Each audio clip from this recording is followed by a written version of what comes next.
Hey yo, it's your boy Monster Man Rocco. It's your boy Swagger Rock. This is Snack the Ripper. Hey, rap for those who don't know. This is Master Ace. You are now rocking with the best. Breaking Records Radio. Breaking Records, man. Breaking Records Radio. Breaking Records Radio. Breaking Records. Breaking Records. Breaking Records Radio.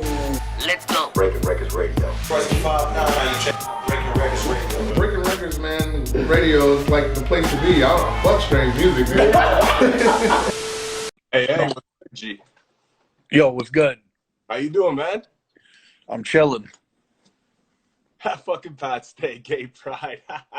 Pat Gay, what's good? How you doing, man? You good? Chilling. Yeah? How you been dealing with this whole corona shit, man? You know, fucking keeping distance from people. Like when I order food and shit, you know what I'm saying? I don't, they gotta drop it off by the door. And, you know, go out, throw out garbage with a mask on, with gloves. Did you have following protocol? Yeah. No dismembering people and dispersing their bodies in different places right now? Disposing bodies? No disposing bodies during the COVID? Bozzy, you said? Body. Nah, I don't talk about fucking shit like that. We keep that on the shh. I got the legendary Necro. If it was being done, I wouldn't incriminate myself. That'd probably be the smart thing to do, I would assume, you know. I've never chopped up bodies, but, you know. But we got the legend, man, Necro in the place to be with us, man. You know, first and foremost, just thank you for your time, man. I appreciate, you know, it's been a long time coming. We've been trying to get this going. And, you know, since we started the show 5 years ago, you're one person that I've, you know, really wanted to get on the show. I know I've attended a couple times when you're in Toronto and shit like that, but, you know, just I'm glad to finally get you here, man. You know, crazy history. And, you know, you put in a lot of work for white rappers, you know, which I got to commend you for as well, too, man, you know, because coming up in your guys' time, it was not easy for white dudes to get on. Yeah, definitely. You know what I'm saying? Like when I came up in the game, my first demo, I think was fucking, wait, what did he say? Stop looking at your paper, pal?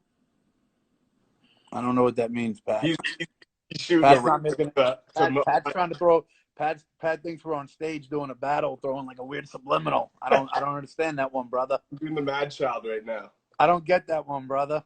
Or I'm doing but yeah, basically, when I came up, I think our first demo, it was me and my brother, we were kind of together.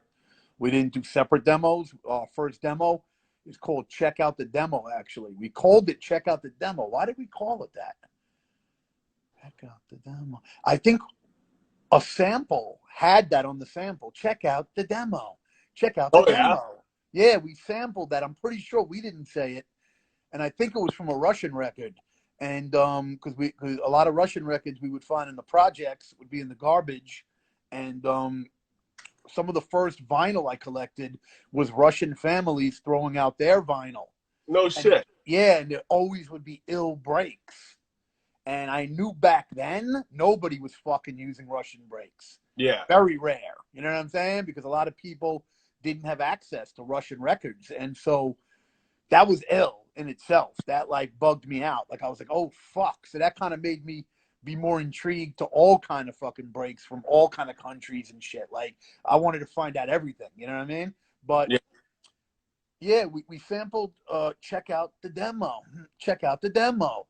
And then if I'm correct, we used a beat from one of the breakbeat collections. There was the Universal breaks, and everybody used them. And it was like, you know, 40 fucking compilations or whatever. Yeah. And we used the drums, the same drums from the Jazz, Tribe Called Quest. We got the Jazz. Okay. I don't know the name of the break, but basically we looped that up, and then I found this jazz sample, and we put that to the beat, and it was our first demo. Back then, it was right at the time when every black kid, if they knew you rapped, their fucking bullshit response would be, "Oh, you're Vanilla Ice? Oh, you're Vanilla Ice?" Which would in turn enrage me. Yeah. And make me want to beat the fuck out of the person for saying that. And then usually 9 times out of 10 they would cop please and be like, nah, I ain't mean it like that. When they knew you was about to punch them in their fucking face. And that was the era. It was way before obviously Eminem. It was but right after Third Base and House of Pain.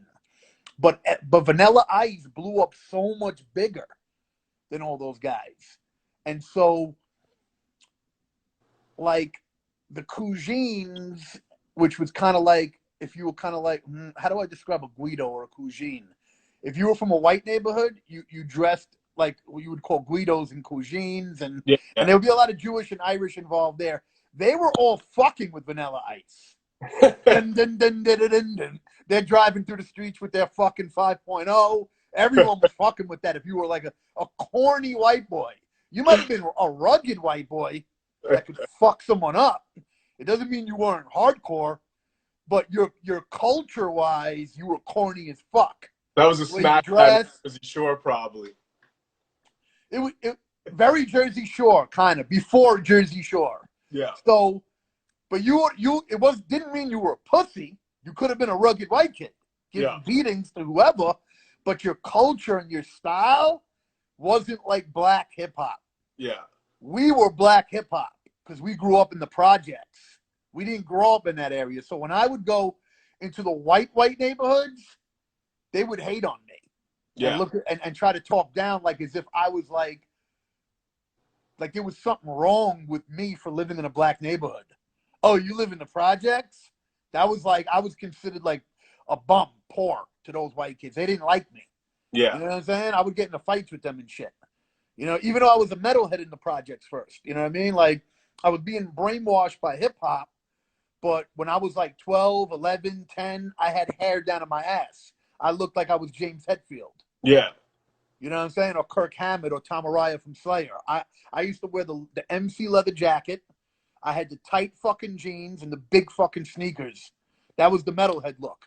If you ever look at like anybody that was in a thrash band from the 80s, the look would be MC fucking jacket, you know what I'm saying? Or an army jacket.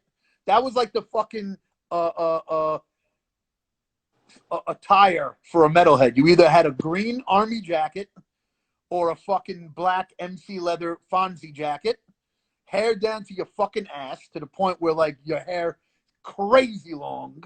Yeah. And you know, and then tight fucking jeans, the stretch jeans, and then big sneakers, high top fucking Adidas and shit. Like, it was just a weird look, but it's metal, you know what I'm saying? And that's what I was first. Even though I was in the projects getting into beef, I didn't adopt the hip hop look yet until like 13, because I realized that bitches didn't really like that look. I wasn't in a metal type school that had a lot of metalheads. There was an era where if you were a metalhead, you were getting all the pussy back then. But when I got into my high school, it wasn't really like that anymore. It was more at that point, you know, if you weren't hip hop. So I just literally cut off all my hair. But anyway, it was at a time where it was very rare. So when I was rapping in my high school, I was hated by the thugs. They wanted to kill me because I would be at the lunchroom getting mad props because I rapped, because I was a white kid rapping, and all the cool black kids that rap, they fucked with me. Yeah. They would be my friends at lunch, but they weren't the toughest black kids. It was like the toughest black kids, they were trying to be thugs and trying to rob everybody's shit and be on it like that shit, and they weren't worried about talent and rhymes. The kids that were still from the hood but were more into art, you know, the art, and they would be the ones who would be boomboxing and doing the beatboxes. And so, like, I was accepted into that world because I could spit really fucking dope at that time. They would call me the white Coogee Rap. And even then, I got a little bit annoyed being called the white Coogee rap because I thought in my mind, why am I being called a white version of something? Yeah. Why am I not good enough as myself? I never liked that I was always considered a white version of something. It fucking pissed me off that I would ever be second to someone who was black. Why am I second? I'm a human being. I never looked at myself color-wise. I didn't look in the mirror and go, oh, look at my color. I'm white. There was always other people making me know that I'm white. With them focusing on me being white. I'm not focusing on me being white. I'm thinking rhymes and fucking beats, man. I'm a young kid. My focus in my mind is listening to Coogee rap, Rakim, Tribe Called Quest, Gangsta, whoever was out. Anybody that got played. And when you write rhymes, you don't think I am white when you're writing. You're thinking lyrics. It's a different world. It's not about color.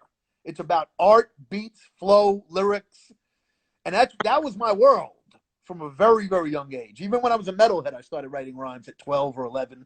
You know what I'm saying? Like when I was like 7 or 8, when I was like 8 years old, I could recite all of Lottie Dottie.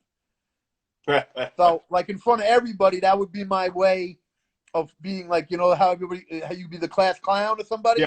My thing would be Lottie Dottie. We like to party. We don't cause trouble and we don't bother nobody.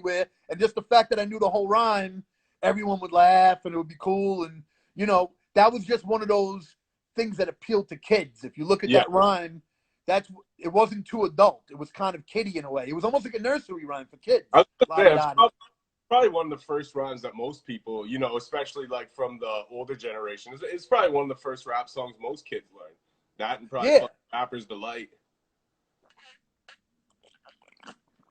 Yeah, so, you know, Lottie Dottie, and then whatever. So, you know, I'm in the project, so like when I look out the window, there was a bench right in front of my fucking building. I was on the 2nd floor.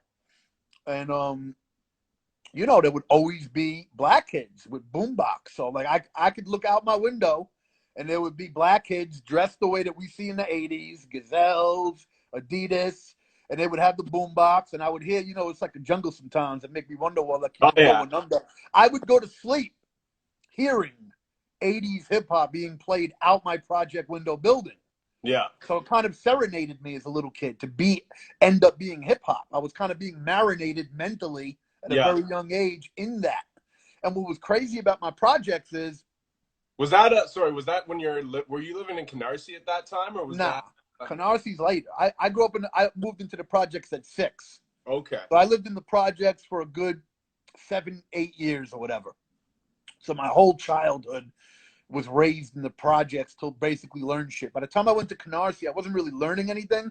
I was already ill already. I had already been brainwashed into being kind of an aggressive person I would become based on my experience in the projects, which was a lot of beef. Yeah. I didn't get into a lot of beef in Canarsie because it was a regular house. It wasn't projects. When you're in projects, the reason so much drama happens is because it's people on top of people all next to each other, buildings. It's a lot. There's less of that separation. You know what I mean? Everyone's in everybody's fucking business. You know, it's just not like that when you live on like a block and there's houses. It's because when I moved in that environment, things became a lot more quiet. Yeah. You would have to almost leave your house and then go to the park in the area. When you're in the projects, the park is there. You know what I'm saying? It's like it's a different kind of fucking upbringing.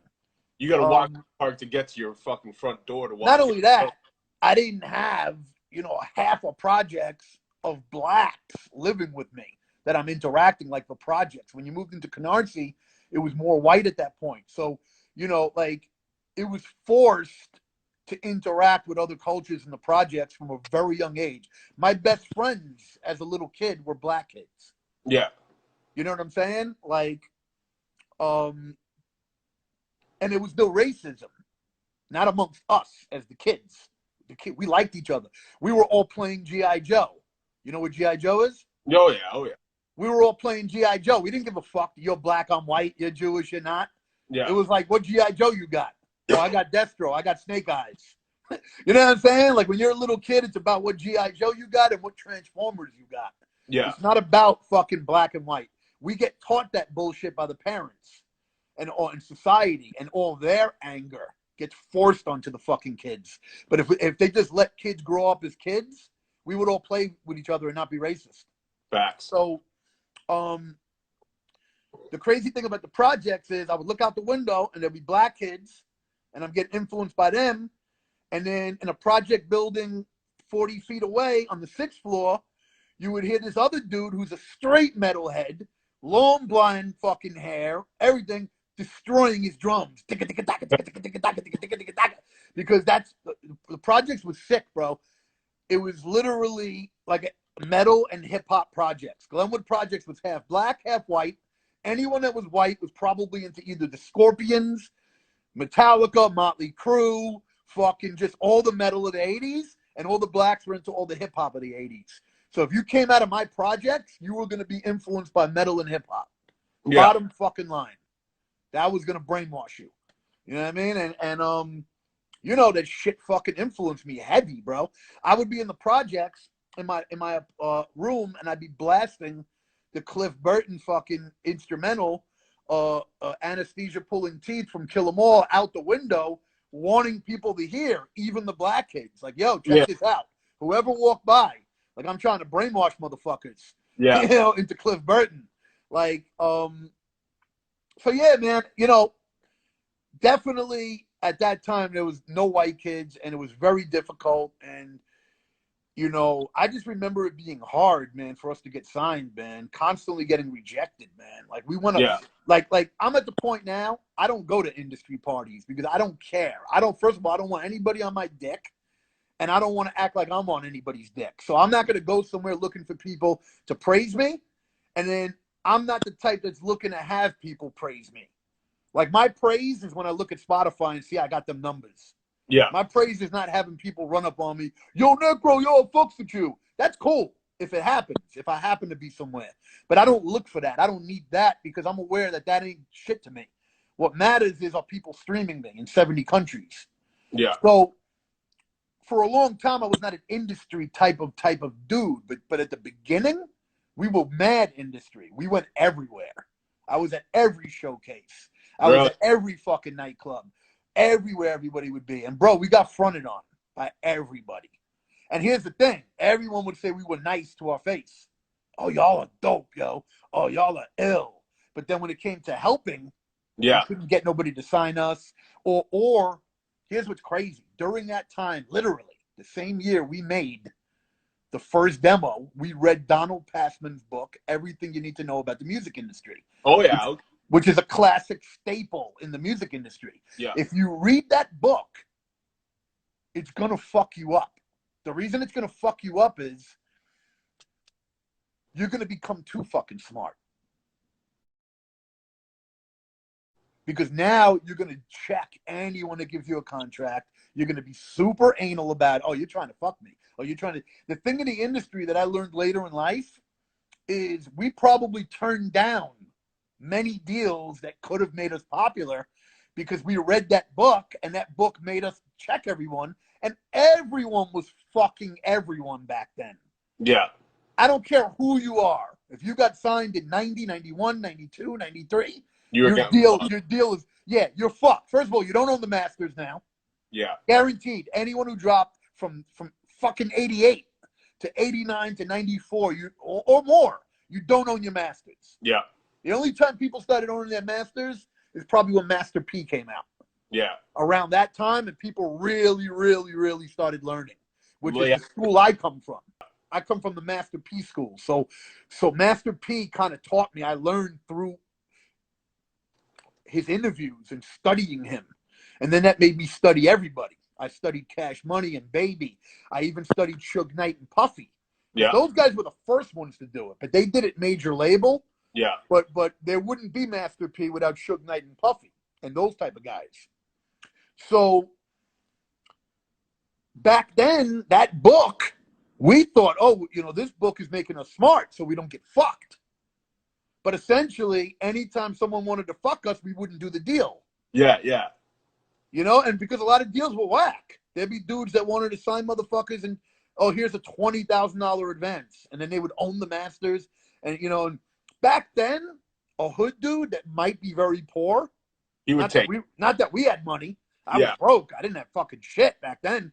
But if you were hurting, you would take that. You might have right. You might have possibly taken a fucking deal for $20,000 advance and been like, let's do it. We were thinking, you know, just natural negotiation. Here's another problem. My father fucked me up too. Now, my father fucked me up and then also helped me. Here's the paradox of my father.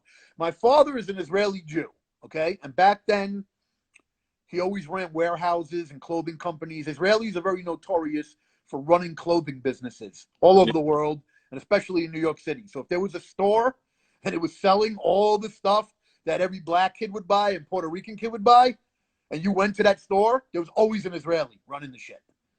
That was just their business. Like Greeks run fucking diners. Yeah. And you know what I'm saying? Like the certain cultures, Chinese people run the Chinese restaurants and all that. Israelis are known for clothing. Yeah. That's their fucking niche. So that was where my father, when he moved from Israel to America, started working in the clothing businesses. So, so my father was always very big on negotiations. And, you're getting fucked. Everyone's fucking you. Yeah, So his whole shit was always like, that's a bullshit deal. Fuck that deal. They're not giving you enough. Oh, he's trying to fuck you. Everyone's trying to fuck you. Yeah. So now our stigma, even as kids at that point, is trying to make sure nobody fucks us.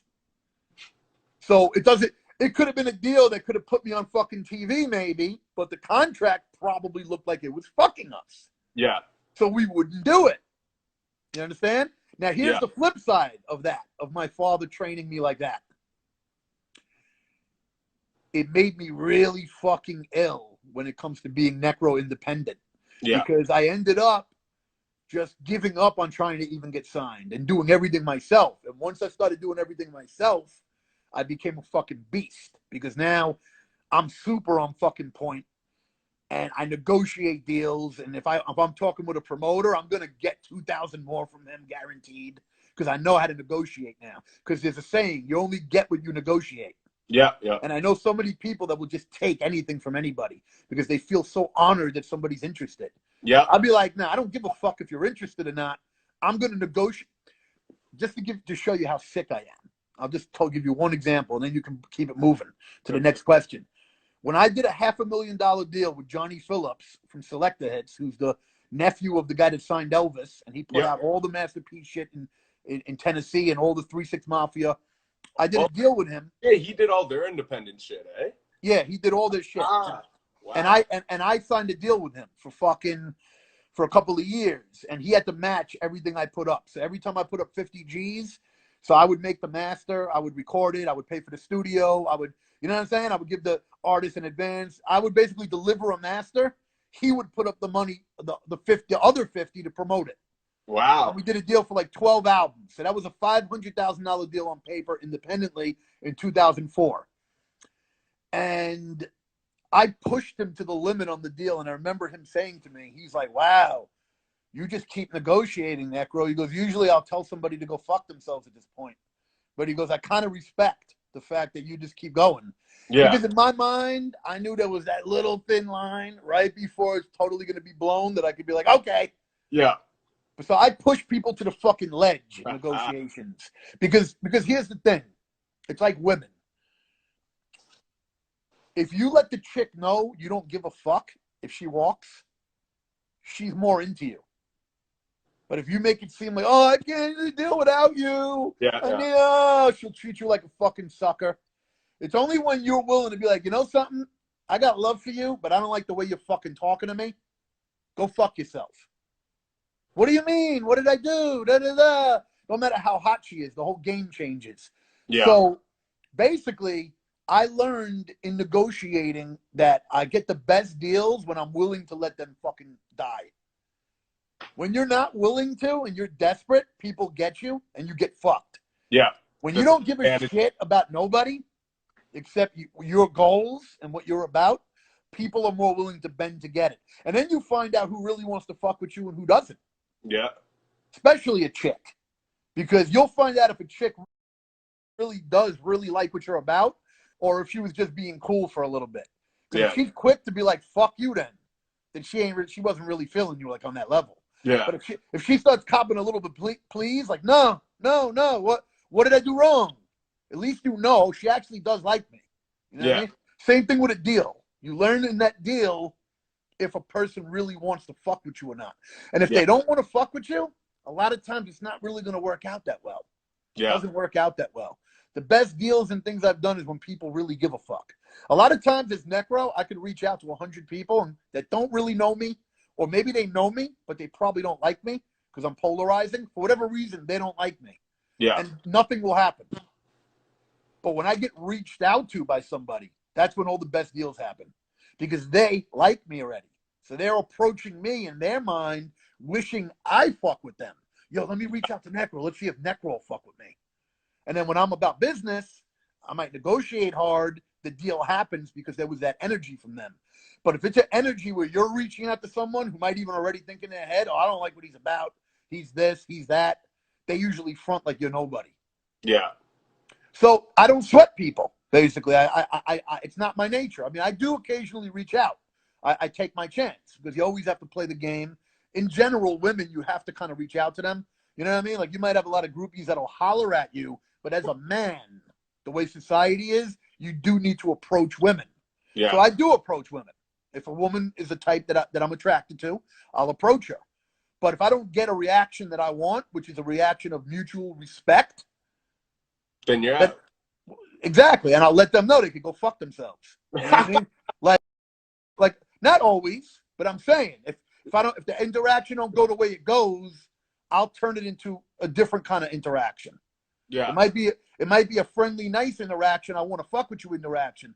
But when your disrespect comes towards me, I treat people how they treat me. Yeah. If you show me respect, you get nothing but respect. Excuse me. But if you disrespect me, I'm going to come at you with a disrespectful nature. You know what I'm saying? And then if a person wants beef, then I'm down for that too. You know what I mean? If they want to take it up that level. I'm not looking for that. You know what I mean? I'm always looking to do something positive for Necro, to build the brand, make shit good. I'm always looking to get with the girl so I can fuck her and we can cuddle. It's always positive. Make money, do good things. Yeah. But not everybody clicks with you. Some people just clash with everything you're about. Their whole style, their whole attitude. It either don't like you for a reason because they're jealous, or they're clashing because their morals are different. And then you come across them people. And listen, there's a lot of people in the world. So you're going to probably clash with a lot of people. Yeah. Think about it. A lot of people talk shit about Damon Dash. He's a dick. He's this, he's that. He clashes with a lot of fucking people. But he also fucking is the reason Jay-Z's where he is now. Facts. So it's kind of like you can diss the man and talk shit about the guy. But Jay-Z would not be where he is if you took Dame Dash out of the equation. You would not have the same Jay-Z that you have today. Yeah. You understand? Because he was willing to deal with 100 people and get 10 of them to fuck with Jay-Z. Maybe 90 people he had to scream on. Actually, they clashed with him. Curious, too, not to cut you off, but go ahead. You mentioning Dame, and you being from Brooklyn, you would have witnessed firsthand kind of the whole come up of Jay-Z from like, you know, the In My Lifetime, the Can I Get Open, that shit up into, you know, what he ended up becoming. Like, you must have seen all that firsthand. I was never a huge fan of Jay-Z musically because when Jay-Z first came out, Jay-Z came out part of Original Flavor, and he was like, the diggity, diggity, diggity, diggity, diggity, diggity, diggity. Yeah. So I wasn't blown away by that. And then the second time you end up, if you're an underground head, the second time you end up seeing Jay-Z prominently after that is on the Bobbito and Stretch freestyle when he rhymes a Big L over the Milk Bone beat. Yeah. And I was more of a Big L fan at the time. Jay-Z hadn't really blown up. So if you compare Big L to Jay-Z, you know, Jay-Z's also rapping a little figgity flow. I'm flossing. I didn't like floss rap at the time. I loved Biggie when Biggie came out with Party and Bullshit because he was more thugged out and the beat was underground. And I liked that. But I hated what Puffy did with him. I didn't like the, we love you, Big Papa. I thought that was commercial music. Yeah. And I was underground. I was coming from an underground stance where we didn't really fuck with commercial. You wouldn't hear a Bobbito and Stretch radio show play the commercial puffy shit from these type of guys. He would play the party. They would play the party in bullshit. That was the culture. So Jay-Z was leaning more towards commercial culture when he came out. For instance, see, I break everything down. It's a little bit different back then. I'm not like that now, but music ain't like that now because I'm older. But at that point, I was nitpicking every fucking piece. So one of Jay-Z's first thing that he blew up with is doom, doom, doom, doom, doom, doom, doom, doom, doom, doom. I already thought, oh, well, he kind of just jacked EPMD. Why did he jack the EPMD shit? Yeah. Like at that time, I didn't look at it like, oh, it's okay to just take some shit from someone else. To me, I thought that was like kind of corny. Like he's ripping off. And then he's not really rapping better than EPMD. Even though that blew up way bigger, I'm watching it as it dropped. I'm thinking that's not really better than EPMD. So what is this? And then it's annoying me that it's doing well because I'm like, EPMD ain't really popping now. Why is this guy who's not as good as EPMD taking their shit and doing better than them with it? That kind of annoyed me in my mind frame as a young Necro. I'm like, yo, this is annoying to me. So, and then Jay-Z's putting out a lot of stuff like Jigga Jigga, Bounce Baby, Bounce Baby. That sounded a lot like Jermaine Dupri shit. Yeah. And Bow Wow shit. And I thought that was atrocious. I didn't like it. I like if you were a real hip-hop head, you didn't like Criss Cross. You understood why Criss Cross blew up. Yeah. But you didn't like it, though. It was considered whack. It's like the Vanilla Ice thing, too. Right. That shit was considered whack at that time. So, like, Jay-Z was doing stuff that I didn't really like, really. Like, I knew he might have been ill. I thought the Dead President's track was cool. But as I'm hearing the Dead President's track, I'm loving Illmatic. So I'm not like, am I converted to this guy over Nas? Nah. I thought Nas was phenomenal. I thought Jay-Z was just a dude that was decent, sampling Nas, rapping a lot about cars and shit, like that kind of shit. I got that it was drug dealer shit, trust me, because I was a drug dealer at the time. Yeah. But I had listened to Scarface from Ghetto Boys do drug dealer rap. And I liked Scarface's version of it better. Scarface is like one of the most vivid lyricists ever, so it's like... But he was doing a lot of drug dealer rap, sampling Scarface and shit, and I liked the way he did it. Yeah. And so back then, you choose who you liked. Some people you liked, some people you didn't like. Jay-Z was not my favorite rapper, but I noticed a lot of people loved him. So I was like, okay, maybe it's because he's a little more easy to digest. He's lyrical, but he has a commercial element. And I noticed people that weren't hip-hop heads on the level I was, they were more casual. They always loved Jay-Z. So I knew, oh, this dude Jay-Z appeals to these casual listeners. And the ones who are underground, we're more about maybe a Big L, and not even Big L at the time, more G-Rap and that. Yeah. But I liked Big L, because the thing that turned me on to those guys was first, they were in a group called 8 Is Enough. And they had rapped over this drum break. And that either Lord Finesse or Showbiz produced, and they were all rapping, all 8 of them. And that was a time frame where dudes weren't trying to be commercial. Like, motherfuckers weren't going out of their way to say, oh, I need to make a major label record. These dudes were just putting out joints. And if you were underground, you always loved those more. Like, if you listen to Fat Joe, you're going to fuck with Fat Joe. But the shit that I love the most about Fat Joe is like the song that he did with Apache and Cool G Rap. You must be out your fucking mind. Yeah. What'd you say? Come over here. Like that. Like I like the most fucked up shit from people, the darkest underground shit. And then other people were all about the most commercial shit. Yeah. So if I fucked with Biggie, it would have been his most underground shit I would fuck with. Yeah. So like I didn't like when he did Unbelievable, because I didn't understand at the time, why are you sampling R. Kelly? That's commercial sounding. That doesn't sound hard. It sounded to me soft. You understand? I get now. If you listen to it now, it aged. Yo, that's a hot primo beat. But at the time when I heard it, I didn't understand. I was like, my brain from Jump was brainwashed into obscure samples, obscure and dark, and trying to bring what I was influenced by metal and liking serial killer culture. How do I turn that into my hip hop version? Yeah, and actually, that's why Necro. Go ahead. Sorry. I wanted to ask, because you mentioned, like, you know, early on finding a lot of Russian records, you know, just people would throw out in the projects and stuff and collecting them. And I was kind of curious, like, is that kind of what initially, you know, when you started sampling, is that kind of something that really kind of, you know, because you've always had a very original sound. So I was curious if, you know, some of those old Russian records and stuff kind of was the blueprint or like the foundation to kind of the sound that ended up becoming the Necro sound. Well, I was looking for evil shit from jump because I had already been in a death metal band and I had already been playing riffs. So, Yeah. So like, you know, I would write evil riffs. You know,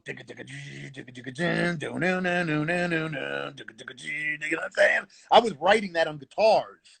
So it started amazing me to try to find that kind of shit on actual records from jazz dudes and soul dudes. And it would be like interesting to hear something from 1972. You know what I'm saying? And it was all fucked, like ill sounding. It was almost like showing respect to people that were doing evil or dark or intriguing musicianship way before I was born.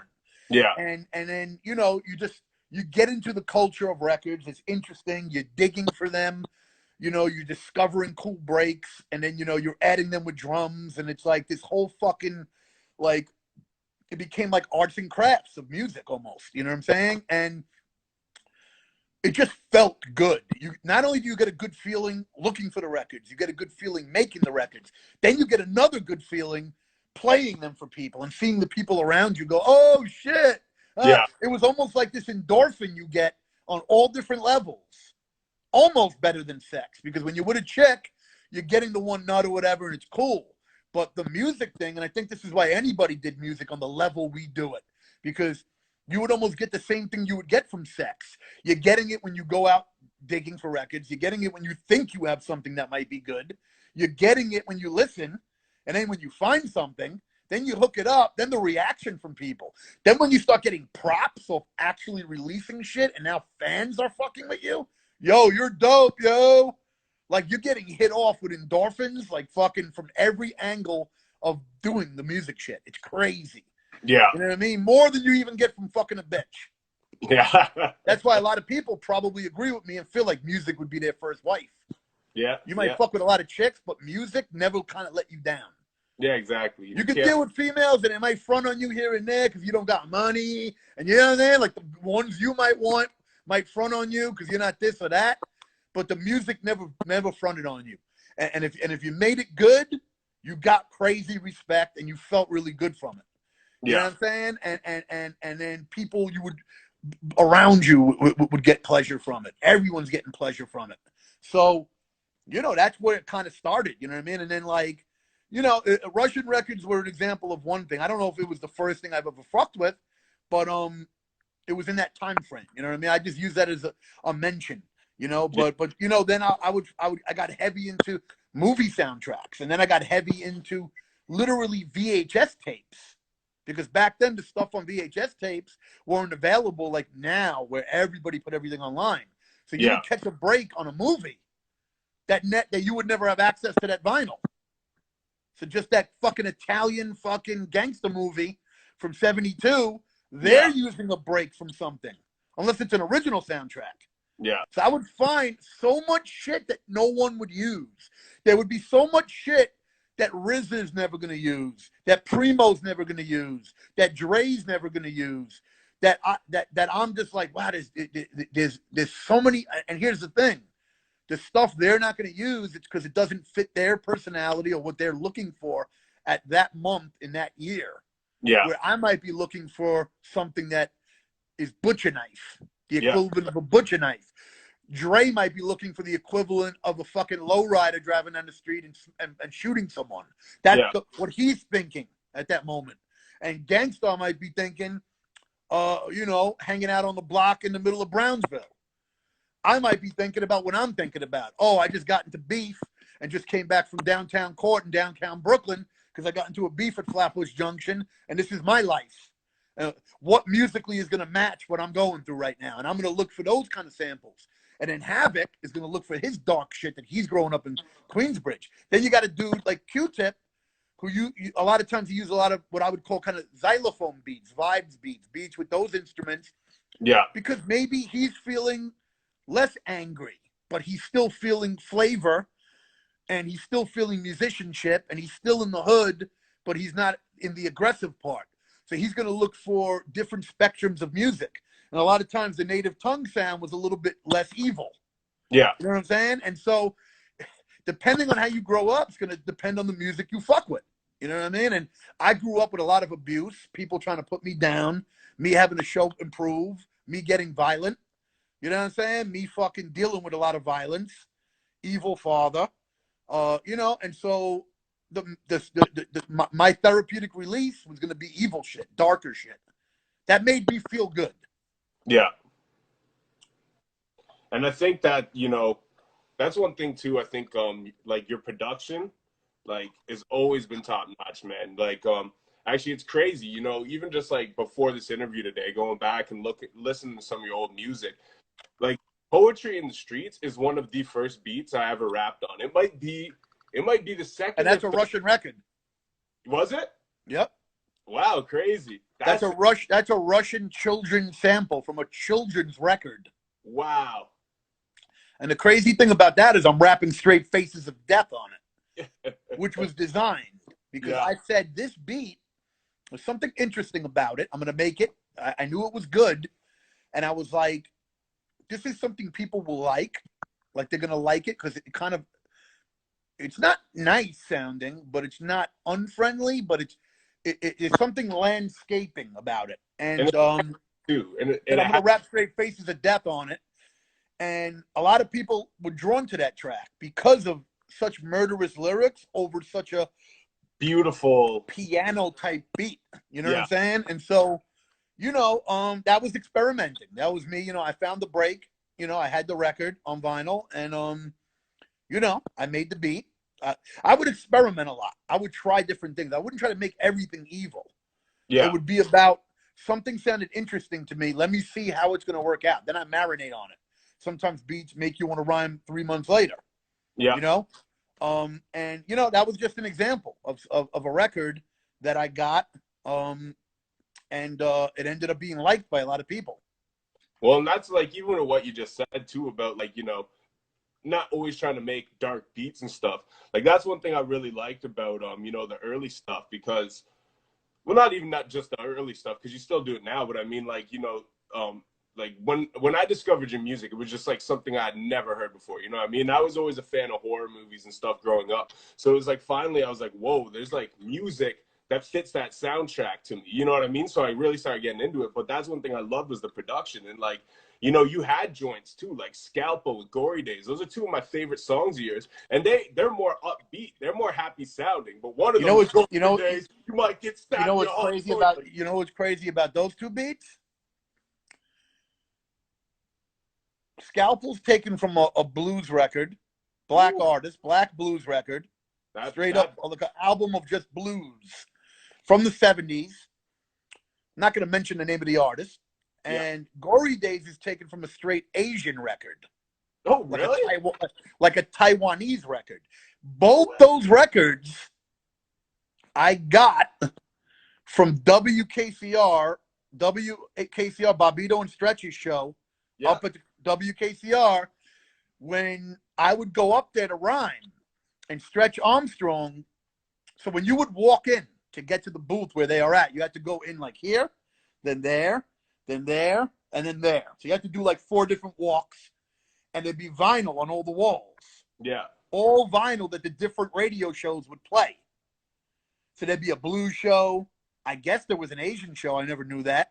There'd be a show that played, you know, other stuff. And then they had the hip-hop show, which Bobbito and, you know who Bobbito and Stretch are, right? Oh, of course. Okay. Of course. So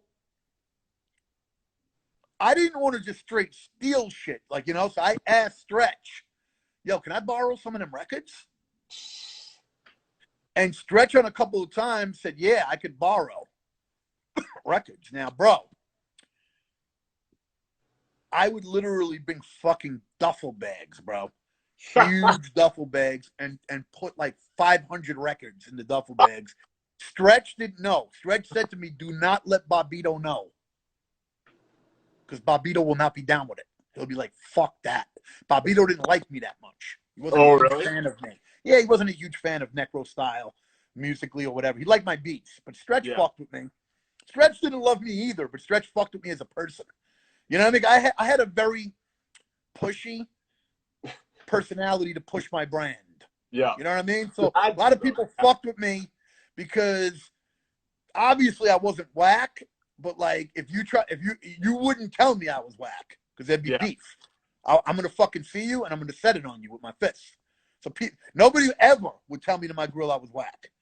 But them dudes fucked with me. Stretch was more cooler, let's put it that way. I got love for Stretch, but Stretch never like played my records like the way he played all these other people's records. So you get what I'm saying? He fucked with me. They let me come up and rap, but it wasn't like he was a huge fan. Yeah, yeah. Long story short, Stretch gave me the go-ahead, and I definitely took advantage. Okay? And I did it with people not knowing or seeing.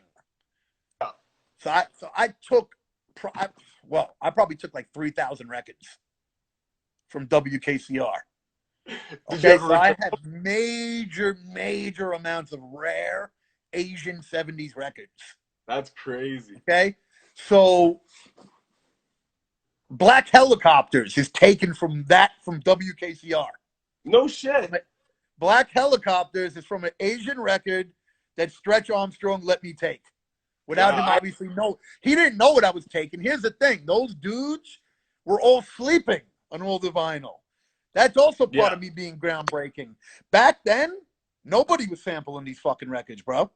Yeah. I bet all them dudes thought, them records are whack. They're not like, everyone was getting soul records from black artists and old, white guys from the 60s. Like, people weren't going to 70s Asian records. Bro, I'm telling you, barely any hip-hop producers, unless it's probably a primo, like the greats. Majority of producers were not fucking with Russian records, were not fucking with Asian records. I was one of the first to really do that. You know what I mean? Yeah. I know it because because I'm a digger since 1990. Like, I went everywhere, bro. I would be in basements in the middle of Bed-Stuy. I would be in liquidator spots in Manhattan. So I saw the whole spectrum. So I busted a fucking nut when I was in KCR and I saw the records they had that you couldn't get nowhere. Remember, this is before YouTube. This is before even eBay, really, where you were buying records. You had to discover shit. Yeah, you had to actually go to record stores back in those days, and you had to pay for it. Like, people have the internet now. Right, exactly. And records would be a lot more expensive unless, I went to places where some of my classics I got were from fucking for $1. You know what I mean? Or less. But bottom line, I knew I struck a fucking gold mine in WKCR. That was the name of the radio station, WKCR, 89.1, Columbia University. So, man, Black Helicopters was from one of those Asian records. Gory Days was from that. And I don't know if you know the hook is taken from Billy Joel. Yeah, Billy Joel, yeah. So, just to throw that in there, I'm one of them dudes that, I took it very seriously, man. Yeah. This is why you don't hear me on a lot of people's production, because I got my own ego as a producer. Like I want to produce my own shit. Like, if I have the option of getting your beat or my beat, it's more rewarding to me. It feels better to me. I feel my ego, not just ego, because ego is everything with a rapper. But I'm saying I feel good about it because I look 20 years back, and it's not going to be everyone sucking that dude's dick. It's going to be people giving me my respect. So, if you have a choice of look, I kind of look at it like this, bro. How would Metallica feel if, like, other people wrote their songs? And please, Dave Mustaine fans, don't join here and bring up a couple of songs from Kill 'Em All. So, because I'm going to hit Dave Mustaine. I'm saying if you were Metallica and you wrote Master of Puppets, you don't want to look back 20 years and know some other guy you hired did it. Yeah, facts. I like knowing I produced Gory Days. I produced Scalpel. It's an accomplishment. I look back and say, 2001, I got those records. I dug. I went to WKCR. Do you know how fucking random and rare it would have to be for you to even be allowed up there? Yeah. First of all, most people were not allowed to go up to their radio station. You had to either be one of those guys in the underground. I was definitely one of those guys in the underground because I was already doing beats for Nonfiction. I did Cage's biggest hit. And like I told you, I was a very aggressive dude. So, I produced Radiohead and Agent Orange. So that was one of the... You didn't know that? No, I didn't. See, I've never been a huge Cage fan, but my boy who's Okay.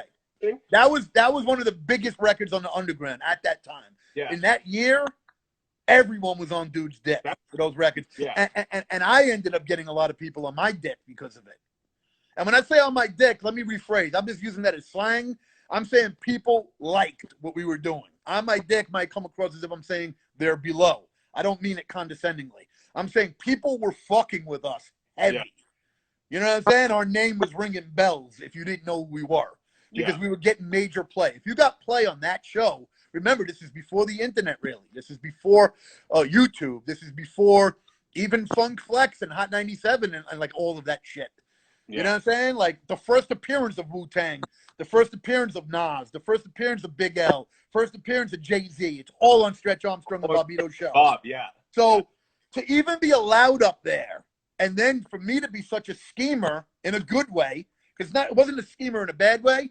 It was me being productive, ambitious, and realizing that I came across a fucking gold mine. Yeah. And here's the thing, and I didn't get into any deep convos with Stretch about the gold mine. Because if I did, he would have probably been like, nah, sorry, you can't do it. He didn't even realize. I bet Stretch. No, because let me explain something about Stretch. His record collection was fucking insane. Yeah. Because I was in his crib. And I destroyed his record collection, by the way. I can elaborate on that. But I basically fucking discombobulated the dude's entire record collection in his crib while he was sleeping. He allowed me to, but he didn't realize I was going to do it. Like a little kid playing with toys. I was like me with records was like a little fucking kid with Lego blocks and fucking toys and like. Yeah. Am I like that now? Not really, only because I had that stage. You know what I mean? I've grown up. I figured out different ways to dig. Yeah. But at that point, with vinyl, I was like a little fucking child. Yeah, I gotta ask a few things just off the what you just said. There's actually a few things, so I'm gonna try to hopefully kind of word them out so they all come out. And I don't ask whatever you want. But first thing I wanted to ask, because I interviewed Percy P recently, and he used to spend a lot of time up at Stretch and Bob shows. I'm curious if you ever interacted with PCP in your days going up and down, or was that later on? Yeah, shout out to Percy P. Percy P, I basically met him hanging out in front of Fat Beats. His hustle at the time was selling his CDs in front of Fat Beats. Shout out to Percy P. You know what I mean? He used to do his thing. I had a little bit different way, the way that I did my hustle. And I actually had talked with him one time about it and kind of shared my hustle with him. Yeah. I was just telling him at that time, you know, that I saluted him and, you know, for hustling. I was like, yo, much props to be out here, you know. But what I'm doing is I'm doing distribution where I don't have to deal with selling shit hand to hand, and I get people to do it for me. Yeah. Get distribution companies. So that was like a convo we probably had talked about outside Fat Beats and shit. That was like the days where I started figuring out the Master P hustle. You know what I'm saying? And but yeah, shout out to him. He's always been nice with the lyrics. You know what I mean? Oh, Percy's a legend, man. Another thing I wanted to ask too about the Stretch and Bob show, like your time, going up and down from there. When you were talking about the demo you made, the original demo you and I think you said Bill made that, like in the early 90s, is that the one that you won the demo contest on Stretch and Bob for? It is, and it's also the show where Stretch and where Bob refused to let us up. Oh, really? After we won, yeah, he was being a dick. Oh, he was fronting on us for a good 2-3 years and giving excuses. When part of winning the contest was, if you won the demo contest, he had to let us up. Yeah. And he fronted. That's where I started learning the shadiness of the industry, that even dudes you respect and fuck with, that's why I kind of didn't like Bobbito. See, here's the thing. I never had any reason not to like the dude. But we won your demo battle contest, and you reneged on letting us up. And immediately I started thinking, oh, shit, okay, dudes are shady like that? Yeah. Wow, okay. And you know what's crazy? You know what took us getting up? Fatal, who was on fucking Live at the Barbecue, who was real good friends with Large Professor and Nas at the time. Yeah. Fatal knew Bobbito and started managing Bill. And Fatal said, yeah, I'm going up. And it was in 94. And Fatal said, I'm going up to the show. And I was like, oh, word? I was like, yeah. And asked me if I wanted to go. And I was already at the stage where I was already bitter. I was like, nah, fuck Bobbito. Because that dude fronted on me. Yeah. We won demo. And Fatal goes, nah, I'll hook it up now. He ain't fronting on me. And I was like, word? Okay. And Fatal had it like that. Bobbito feared Fatal and was probably friends with him on a level, you know, both Puerto Ricans, where, you know, Fatal had it like that. Like, I'm coming up with them. You know what I'm saying? So Bobbito wasn't going to tell him no. Yeah. That would have been a problem. Fatal would have probably threatened him. You know, something would have went down, bottom line. Fatal let me know you're getting up there.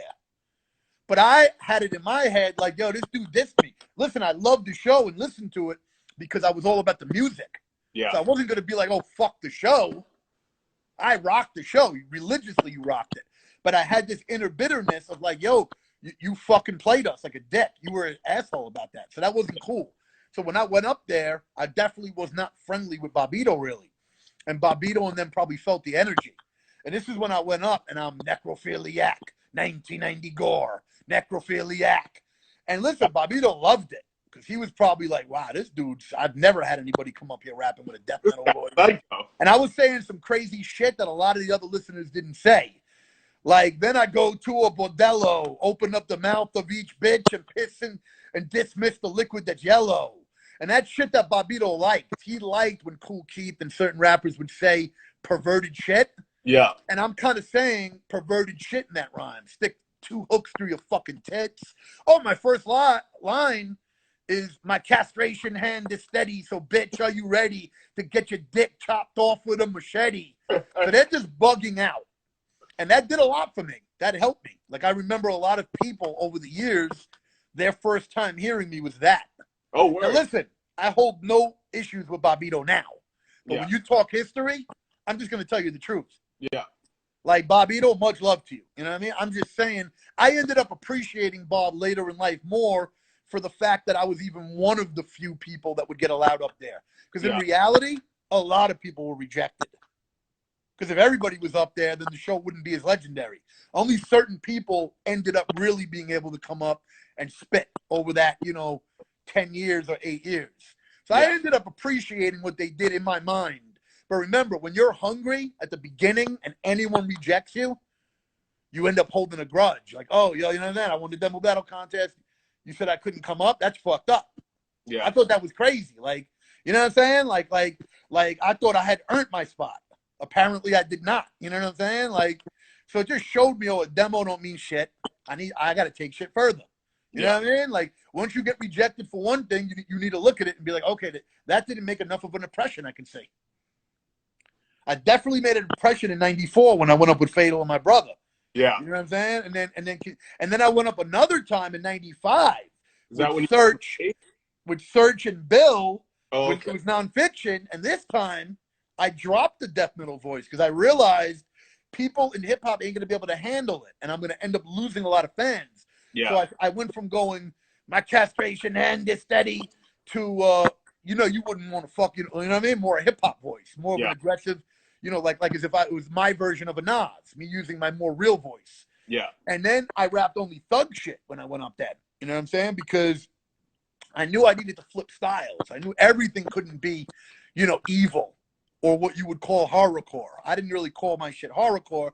I ended up calling my shit death rap. But I knew at the time I needed to come up with styles to make myself stand out. That's why when I went on Riz's show, I started rapping porno raps and rapping about porn magazines and shit. Because I also knew that was a good angle. Because there might be some people that don't want to hear me rapping violent. There might be some people that don't want to hear me rapping thug shit. So, and that was, funny enough, Riz really didn't like none of those styles. But Riz was into porn. You know what I mean? Like, he liked porn magazines and movies. So when I would do that, I would get this, smile from him. So it kind of showed me I have the talent to do a couple of different styles. Yeah. I'm not going to limit myself to one thing. Yeah. Even though some people know me as Death Rap King because of doing so much as that, and I called myself that, I still can do straight up thug shit. You know what I mean? I can do straight up fucking, because I live thug shit. It's not like I'm rapping about slapping the shit out of someone and I never did it and I'm just talking because I'm trying to be tough. People fucking know me. They know how I get down. So when I rap that style, it resonates with them, especially if they're thugged out. Yeah. You know what I'm saying? And yeah. Sorry, I don't want to go ahead. Sorry, I don't want to cut you off. It's going to cut us at in about 19 seconds. So if I just X out, you down to just jump back in? Yeah, of course. You left off here? Yep. All right, cool, brother. Just give me a minute. IG changed their thing, so I understand. It's whack. Is that not whack as hell now? Yeah, it is. So I hate it. Take a couple minutes. I'll come back in a minute as soon as I see you live. Yeah, it's bullshit how they switched that up, eh? And now you got to wait for it to upload and shit before you can hop back on. I don't understand why they did that, though. I don't think it's doper than leaving it in the story. I think people maybe appreciated looking at a fucking live when they would go look at someone's story and then click on live. Yeah. Now it's forcing them to kind of like either you got to have an ugly kind of looking post because it doesn't look good for Instagram. Like Instagram's all about looking cool. So I think less people are going to be intrigued. And not only that, but then you got to put it on the Instagram TV thing. Only reason I can think why they did that is because of Corona and fucking bandwidth. And they're trying to I can't think of any other reason. Usually when they do a whack ass shit like that, they switch it back. Yeah. If people don't like it. But they haven't switched it back in the last 3-4 days. So, you know? Yeah, I was thinking, you make a good point. I didn't even think of that. I was thinking it might be something along the lines of like, because on YouTube we can monetize content, right? And a lot of people have been doing content over Instagram and taking that content and putting it on YouTube. So I was thinking somebody said that. I saw somebody say that, but then I thought, but I mean, but hold on, wouldn't you be able to do that even easier now? Because now they're letting you save it. Yeah, you can actually. You can. Yeah. But before they didn't let you save it, you would have to do like a screen video shot or whatever. So I don't see that as being a reason. I don't get that. If that's a reason, I'm confused by that one. I'm thinking, see, I'm not sure. Like, that's the only thing I just thought of that maybe in my head, but I thought maybe the fact that if it already had a home, you know, because you had to screen record it within 24 hours. So maybe they thought if they gave you a home for the video immediately, you wouldn't therefore go put it on another platform. You'd promote it where it was. I don't know. But well, that's an interesting argument then. If what you just said, that makes sense because before it was only 24 hours and now it's forever. So maybe they're thinking, oh, it's blowing up so big now that we don't want to just have people do the 24-hour and then save it and be like, fuck Instagram, I'll go to YouTube because I monetize. And then now you just might be lazy about it and be like, oh, you know, we'll just leave it here. But here's the fact. If somebody's monetizing, you look like I never really did that. You know, I know other people do it. Pat Stay's been doing it. I haven't yet, like, save them. You know what I'm saying? But you're going to do it either way if you do it, right? Yeah. I mean, this change isn't going to make anybody not do it. So I don't get Instagram. I'm sure there's a reason that they're doing what they're doing, but I don't think it's a good one. You know what I'm saying? Yeah. No, definitely, man. It's always anything they do is always just going to be in the benefit for what works better for them as a business and not the user. You know what I mean? But going back. Hold on. What's up? Now this dude who's a big fan of mine goes, I hope I don't look that way when I wear snapbacks, though. Is that actually trying to diss you, bro? See, this dude, he got into hot water with me. He's a fan, and I told him to chill with, you know, trying to troll and be a dick. Yeah. Why would you come into our fucking thing now and try to diss? You know what I mean? So stupid. Like, I don't get people, bro. Like, why are you playing yourself? But anyway, continue. But you see what I'm saying? Like, these kids, it don't matter how much love you give these kids, they still gonna disrespect you. Like, you know what I mean? Yeah. Like, that's what when people go, oh, I'm your fan. He also gave me a couple of those rants. I'm your fan. I do this for you. And then you disrespect publicly. Yeah.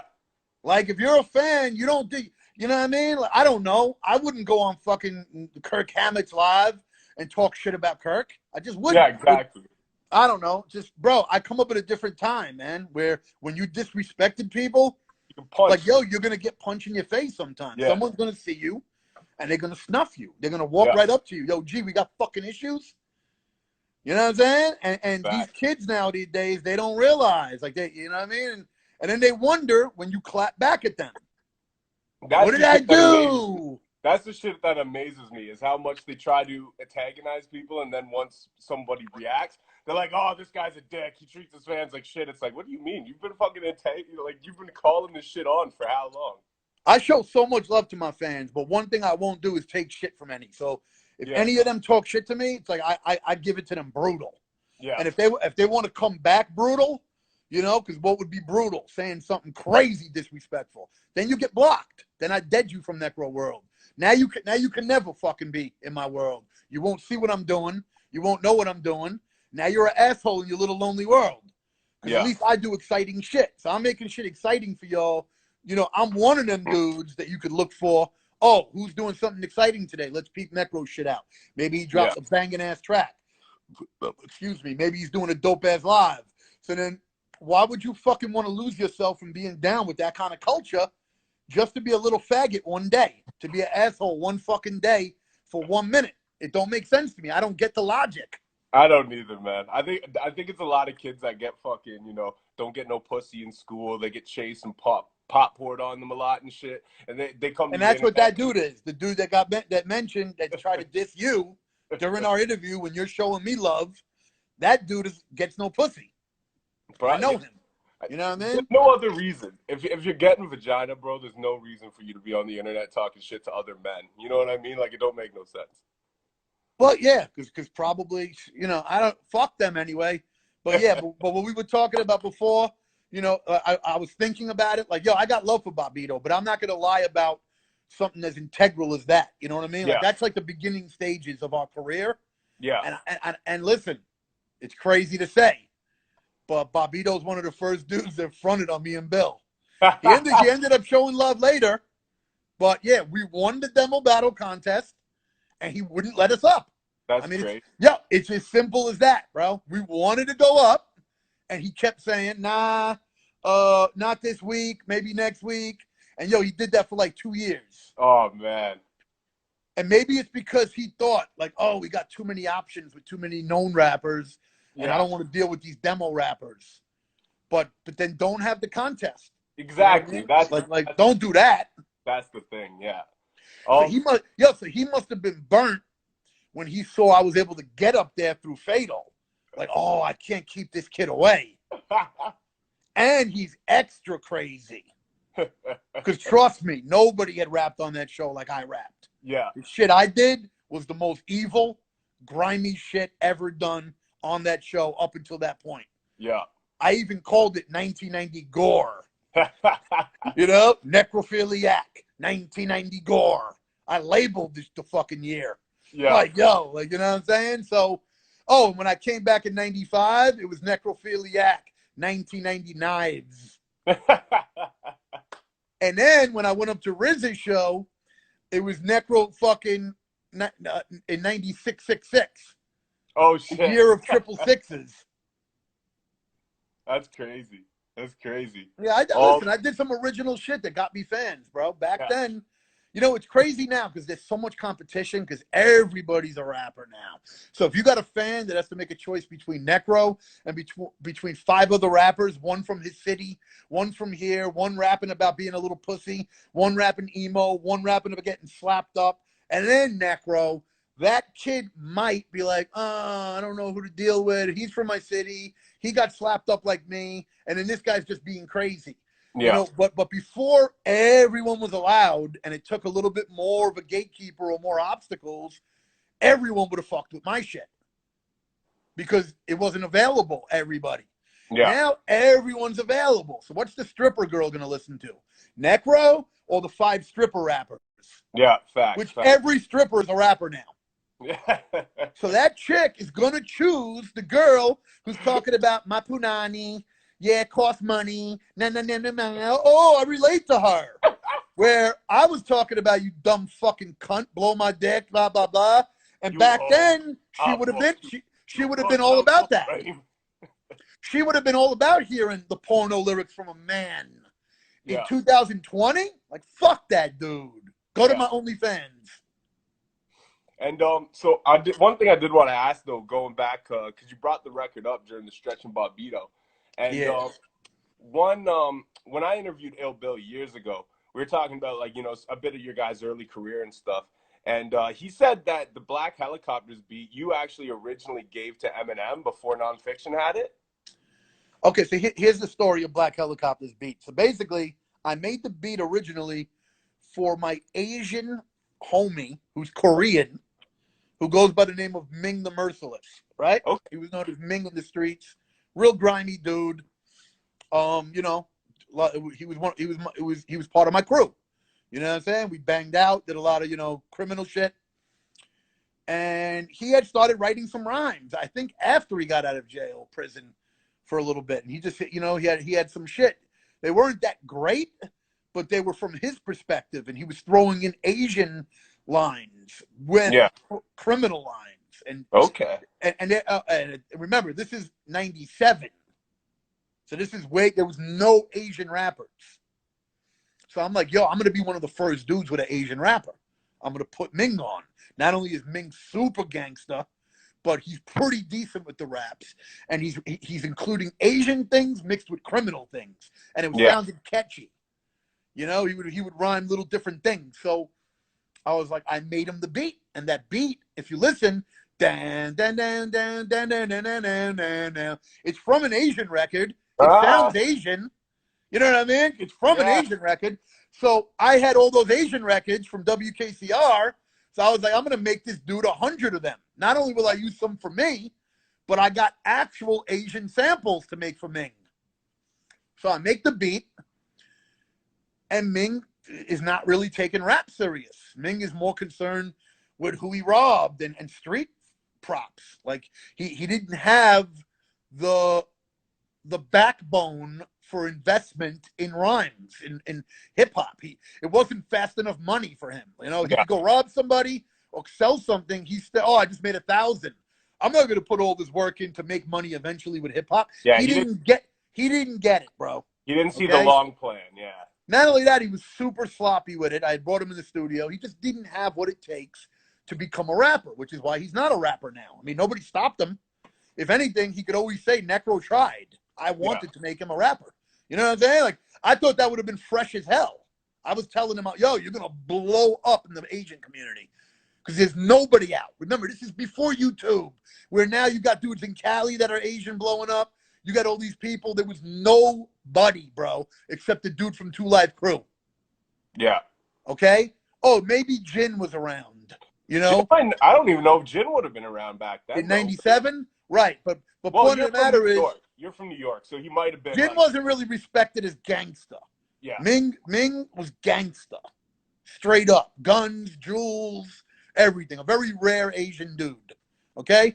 Black Helicopters was originally made for Ming. No shit. Ming slept on it, didn't do the right thing. Bill had heard it, but Bill said, put it on the fucking tape that we're going to give to Eminem, and if Eminem sleeps on it, he wants to use it.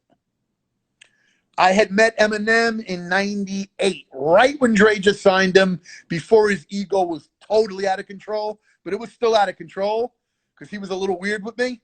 But, you know, he was still kind of cool. It was like, how was he a little weird? Well, he was scared of me, first of all. I was looking him dead in his eyes, and he was giving the vibe as if he thought I was going to snuff him. Yeah. When I wasn't trying to go up with beef. I was going to give him a beat tape. But I was the type of dude that looked everybody in their eyes, you know, and as much as I would now, but definitely more then. Everyone got grilled in the eyes just to fucking have that manly shit, because I already knew how people looked at white boys. So I kind of had this kind of like, it's hard to explain, man, but bottom line, in no way did I come up threatening. Here's why he felt threatened. Cage had started dissing him, and he thought I was down with Cage. So one of the questions he asked me is, are you down with Cage? And I was like, not anymore. I said, I produced his biggest single, and then he got shady with me, so I stopped working with him. I don't fuck with the dude no more. So, but Eminem was looking at me kind of like that leery look, like he wasn't sure if I was still fucking with Cage, and he had beef with Cage. Yeah. So he was, you know, but remember, this is Eminem with glasses on. Like, he wasn't really didn't look like he was really that rugged yet. You know what I mean? Like he hadn't become the tougher kid maybe when he got with Dre. Yeah. He was still kind of soft, to be honest. Listen, it's not a diss. I'm just telling you the fucking reality. Dude was pretty soft. Okay? So, you know, I mean, I gave him the beat CD. He was pretty cool. I don't want to get into that combo too deep because I've done it before. Yep. And I don't want to talk about the parts of the combo I don't really like. Yep. Because then it's like rehashing this whole fucking shit. But I thought we were cool. You know what I mean? But I end up finding out later he kind of said some shit about me. Oh, like, okay. not like for me to make a record type of that. Like, not that. Just kind of he told somebody about our interaction, you know? And, like, I had thought it was a good interaction. And he said some other shit. Yeah. I'll tell you exactly what was said. We'll just get it over with. Not to get deep into it. But basically, he had said to me, we should do a song together. And I replied back, yeah, we definitely should. I said, because you never really see white boys sticking together. So that would be kind of cool, us being two white kids that rhyme, doing a song together. And he ended up telling someone that I know that he thought that was whack that I said that, because I'm saying we should do a song together based on color. And he feels, what does color got to do with anything? But I didn't even say it like that. I was saying, yeah, it's cool that you suggest we do a song because you never really see white boys doing shit. You didn't really. Usually you saw white boys with other black guys that accepted them. But you wouldn't see white kids uniting. Yeah. You barely saw white kids uniting. So I was actually just being proud white, but not in a negative way. Like, oh, you're a white rapper. You're about to blow up. That would be cool. You don't see that often. Yeah. He took it like I was saying we should rock. Bottom line, he took it the wrong fucking way. I don't know how he got that because I was clear in my communication. But he took it that way. That maybe then he was just like, fuck this dude. Didn't even listen to the beat CD. Who knows? But the beat CD had mad bangers on it. So, you know what I mean? Like, I don't fucking know. But I've never spoken to the dude again ever in fucking how many years? Yeah. 20 years. So, and he's never acknowledged me publicly ever. I've never gotten asked about, and I never get mentioned. So literally, Eminem has no respect for Necro. And it's not like I'm a nobody, right? I mean, it's one thing if I'm a fucking nobody. We know I got fans. We know most people know who the fuck I am. Yeah. But I believe Eminem's the type that doesn't give acknowledgement to white kids that could burn him. And I'm not saying I can burn him because I know he's one of the best ever. But if you even have a slight chance he doesn't want someone that's not like the guys he burns, he gives no acknowledgement. I think it was part of their plan, their marketing plan. Is just, yo, you're going to be the biggest white rapper ever. We're going to make it almost like white rappers don't even exist. Yeah. Notice all the white rappers that end up blowing up are usually never vicious type. Like M is vicious. M is like a vicious animal shark white lyricist. All the other white lyricists that blow up are usually more softer. Yeah. They're more reflective type. They're not known to be like Eminem, you know, like that. But who are the underground rap white guys who are considered sharks? We get no acknowledgement from that dude. Facts. Yeah. So I think they knew, they were like, yo, we're never going to help these vicious white rappers because your fan base is going to end up loving them. Could you imagine if the Eminem fan base knew of Necro? Yeah. I might not be as big as Eminem, but I would be 50 times bigger than I am now because they knew I existed. Well, it's like, you know, you even look, and this is no disrespect to any of these artists, you know, because Royce is a friend of the show. We've had him on here. Right. You know, so there's no disrespect to them, but it's like Royce the 5'9" now, you know, who is really revered as one of the best lyricists that is currently putting out music. And, you know, he's one of my favorite rappers. But you can't deny the fact that if Royce wasn't on Eminem's first album, he'd probably be a nobody right now. Well, I will not say that Royce would be a nobody. Here's what I would say. Yeah, that's a little here's what I would say. If he hustles and I'm a little bit surprised that Royce's numbers aren't bigger considering his connection with Eminem.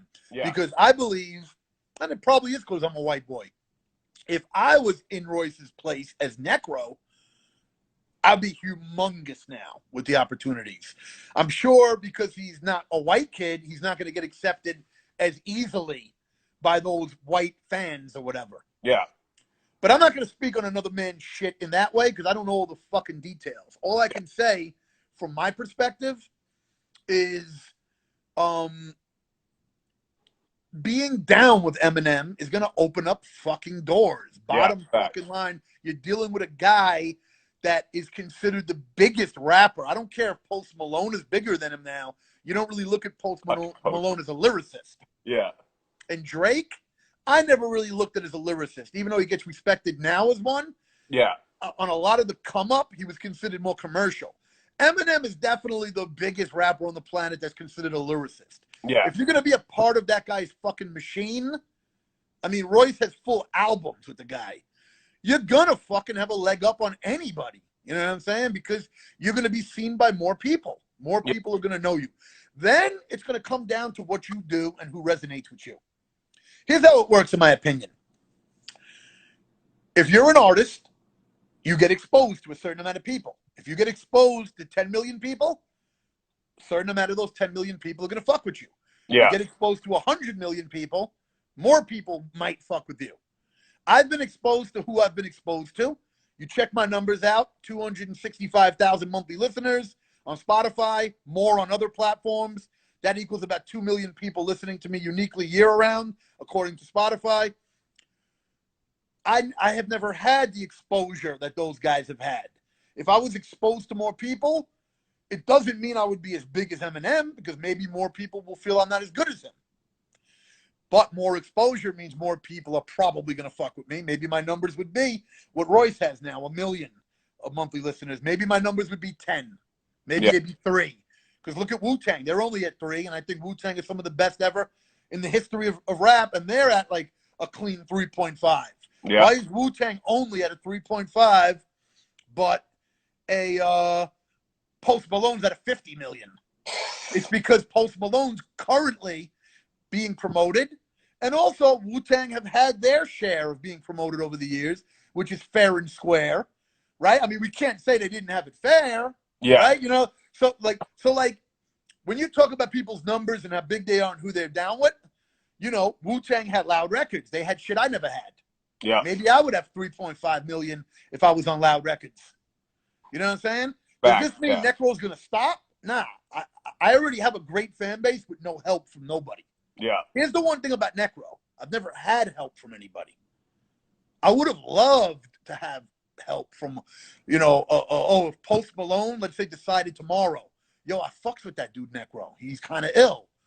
Yo, Necro, you know, I fucks with you. Why don't you give me, you know, like 25% of everything you make, and I'm going to blow you up in my scene. I'm going to have you come out and open shows. I'm going to put you on some of my songs. Oh, you like Black Sabbath? I'm cool with Ozzy. I'm going to hook up a track with all 3 of us. How you feel about that, Necro? How I feel about that? Okay, let's get Lars Ulrich to play drums on it. You think you got the power to do that? Yeah, I do. You think we could get Tom Araya to do a duet with Ozzy Osbourne? Post Malone's getting excited now. Now I'm in Post Malone's world, and all these people are hearing Necro. They're going back to the catalog. They're listening to I Need Drugs. They're listening to Who's Your Daddy. My numbers start fucking exploding. Now I'm at 15 million because I'm down with Post Malone's machine that reaches people, and the people that like him are making the decision to like me too. Yeah. That's going to happen for anyone, unless you're a total bum that don't know how to pimp situations. I'm not going to mention names, but a lot of people were in situations that they could be pimping, and they didn't pimp it. I would be pimping it. I would be pimping it if Post Malone said he would fuck with me. Yo, and you know what, too, though? You saying that's one thing I really respect about you, man, through the years. Like, you know, the push you've put for underground artists is insane. Like, you and Atmosphere and Rhymesayers, like, there was a point, right, where Rhymesayers and Psycho+Logical were the 2 highest selling underground independent hip-hop labels. Was that not a stat at a certain time? Yeah, I would say me, Rhymesayers, Def Jux. Yeah. Those were 3. If we're talking about underground hip hop, you know, you had certain other labels, but definitely you know, and then Baby Grand around that time. Yeah, Baby Grand. Doing good. You know, a couple. I shouldn't even be shouting them out because you know what I'm saying? Like, I'm just saying, like, I'm just trying to be legitimate right now, you know, towards what you said. I could lie. Yeah, it was only me, you know, but nah, it was maybe a good 4 or 5 in the underground that constantly put out a lot of shit. Rhyme Sayers definitely. Def Jux was doing it. Necro, Psycho+Logical Records. You know what I mean? And, you know, it is what it is. Yeah, Somebody but, you know, mentioned I commend, I mean, Fondulum was doing it, you know, on some vinyl shit. Yeah. But I commend the, you know, battle that you guys all took, you know, because it ain't easy. But one thing, you know, since day one, since I first discovered your music, and I was kind of curious, because you know how, you know, some cats like Soulja Boy and shit, you know, they manipulated LimeWire and used to like post their song as like 50 Cent in the club. You download it and it's the fucking you. But your shit used to be slamming on Napster back in those days. You know what I mean? Your shit used to be all over Napster. That's how a lot of us in Canada became familiar with you, was through Napster. Yeah, because you want to know the cool thing about music. This is the cool thing. If the music's good, people fuck with it without you being fucking some major label or some big you know, a cosign. So the thing with Necro music, and this is a fact because I've never been cosigned.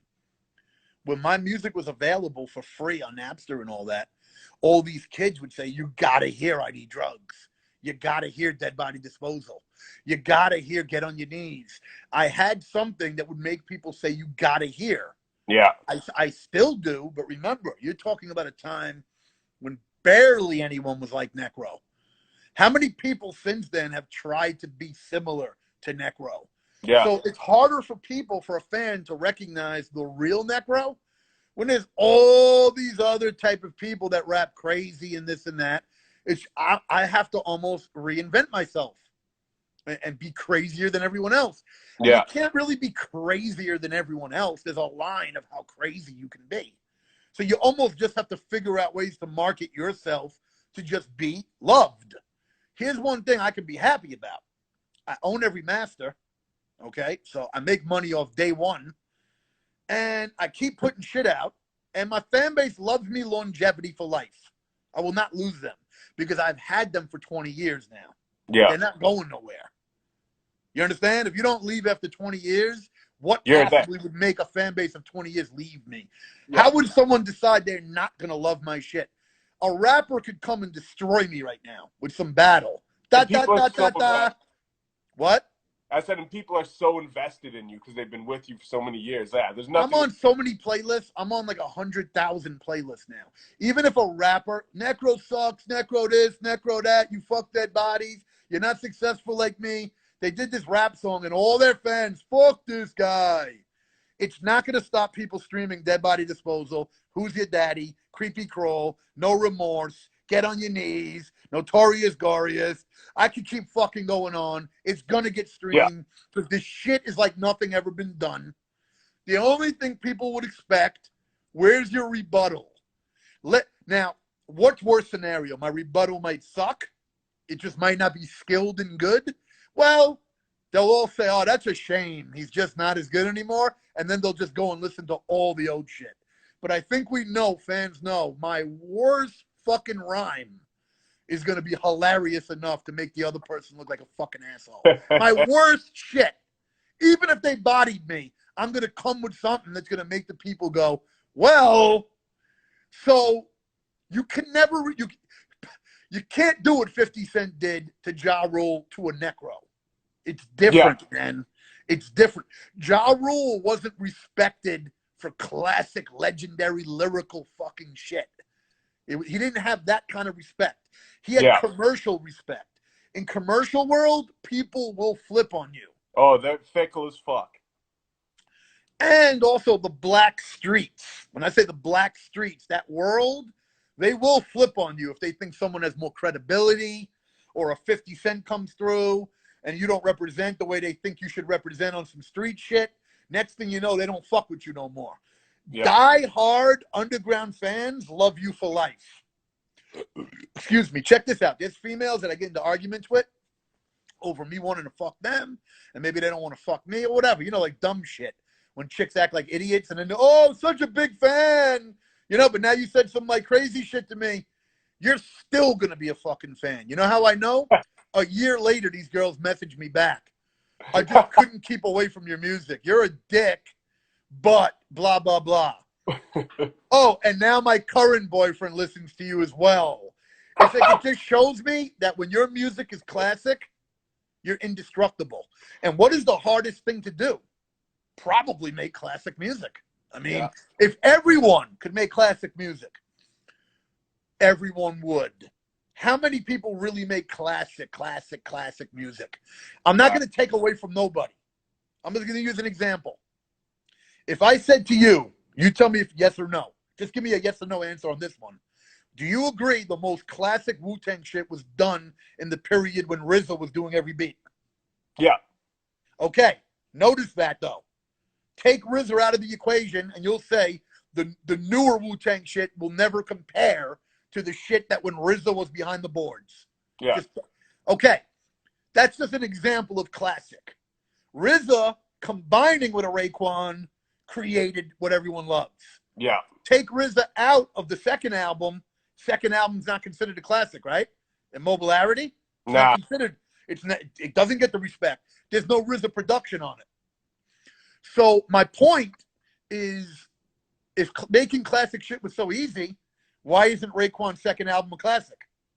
Because that element of magic was them both combining. Yeah. RZA on the beats and him on the lyrics. And listen, it happens a lot with a lot of people. Take the producer away, your shit ain't gonna be as fly, bro.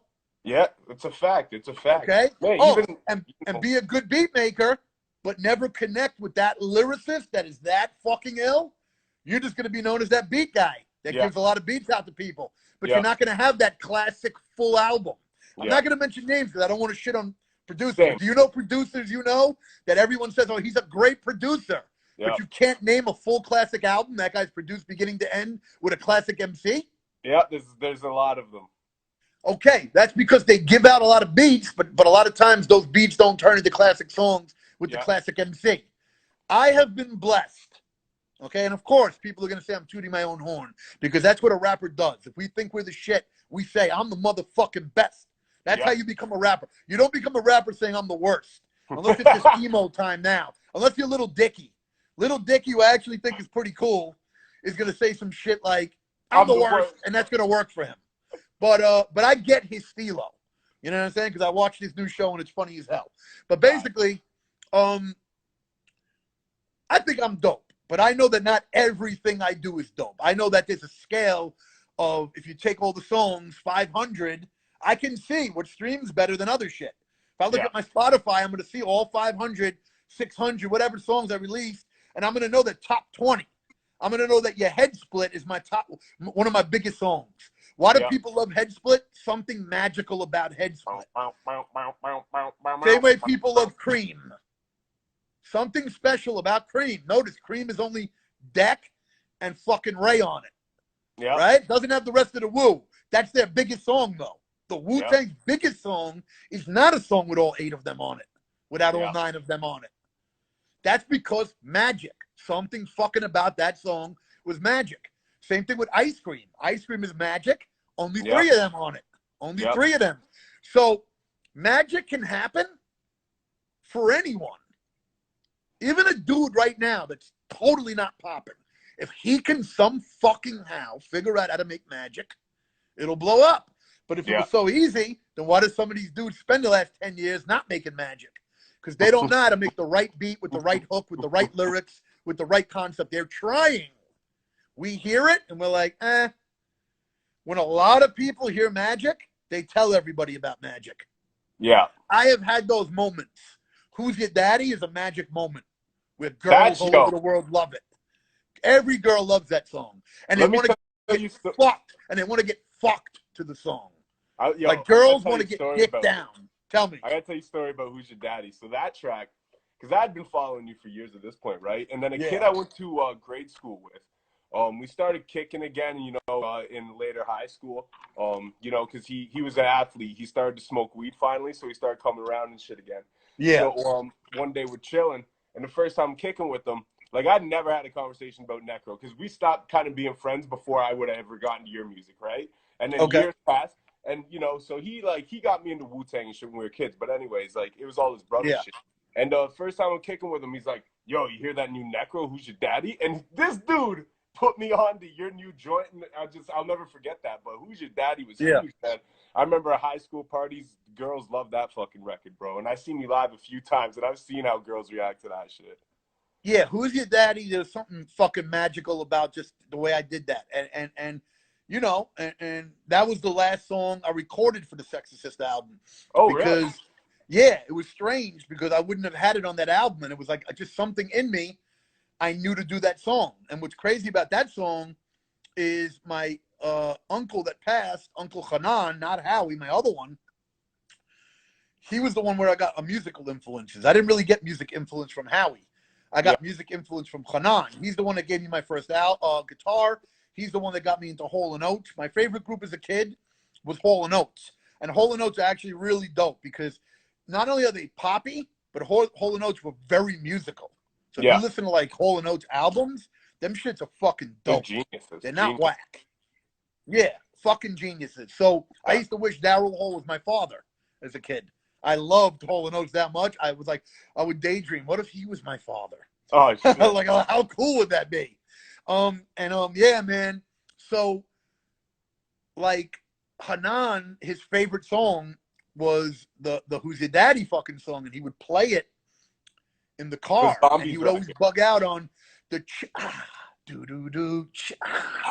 He was kind of like hinting the sexuality of it to me, even though I was a little kid. He didn't talk sexual to me, but I knew he was like, it's kind of like, you know, I don't know. It almost feels like a cat call to women. Yeah. So I always knew that song was very sexual, but very dope, though. Very masculine, but very sexual. Yeah. And I never flipped it. And it was like, it just popped in my head at that time. And then I did that song and wrote all the lyrics on the spot in the studio with crutches. And I did it. And I just remember the girl I had at the time telling me she started crying. Maybe not from that song, but just from that album. I just remember the energy because she thought I was talking all that horse shit about her. Like, you're rapping about me. No! She started breaking down. I had to, you know, cuddle her and get her from running out of the studio and be like, no, it's just about whores. It's not about you. And, yeah, the girl I had at the time broke down from the Sexorcist. She thought I was, like, the whole album was about her. And she was beautiful, too. Gorgeous, heavy metal redhead. Like, super sexy. Wow. So, I mean, you know, I didn't want to lose that. That's for sure. But I ended up losing it because I gave her the go-ahead to become a stripper. Like, I gave her the thumbs up, thinking it would be cool. Yeah. In my mind, oh, she'll be a stripper. That'll be sexy for me. She'll dance. It turned out to be a wow. I ended up losing her to the life and cocaine. Oh, you know, because I gave her the go-ahead. I should have told her at the time, nah, fuck that. That's a bad job. Don't do it. You know what I'm saying? But she kept watching the fucking, what's that girl's name? Carmen Electra stripper videos. She's like, I got the Carmen Electra strip VHS, and I'm learning. I should have told her at the time, nah, fucking throw that shit out.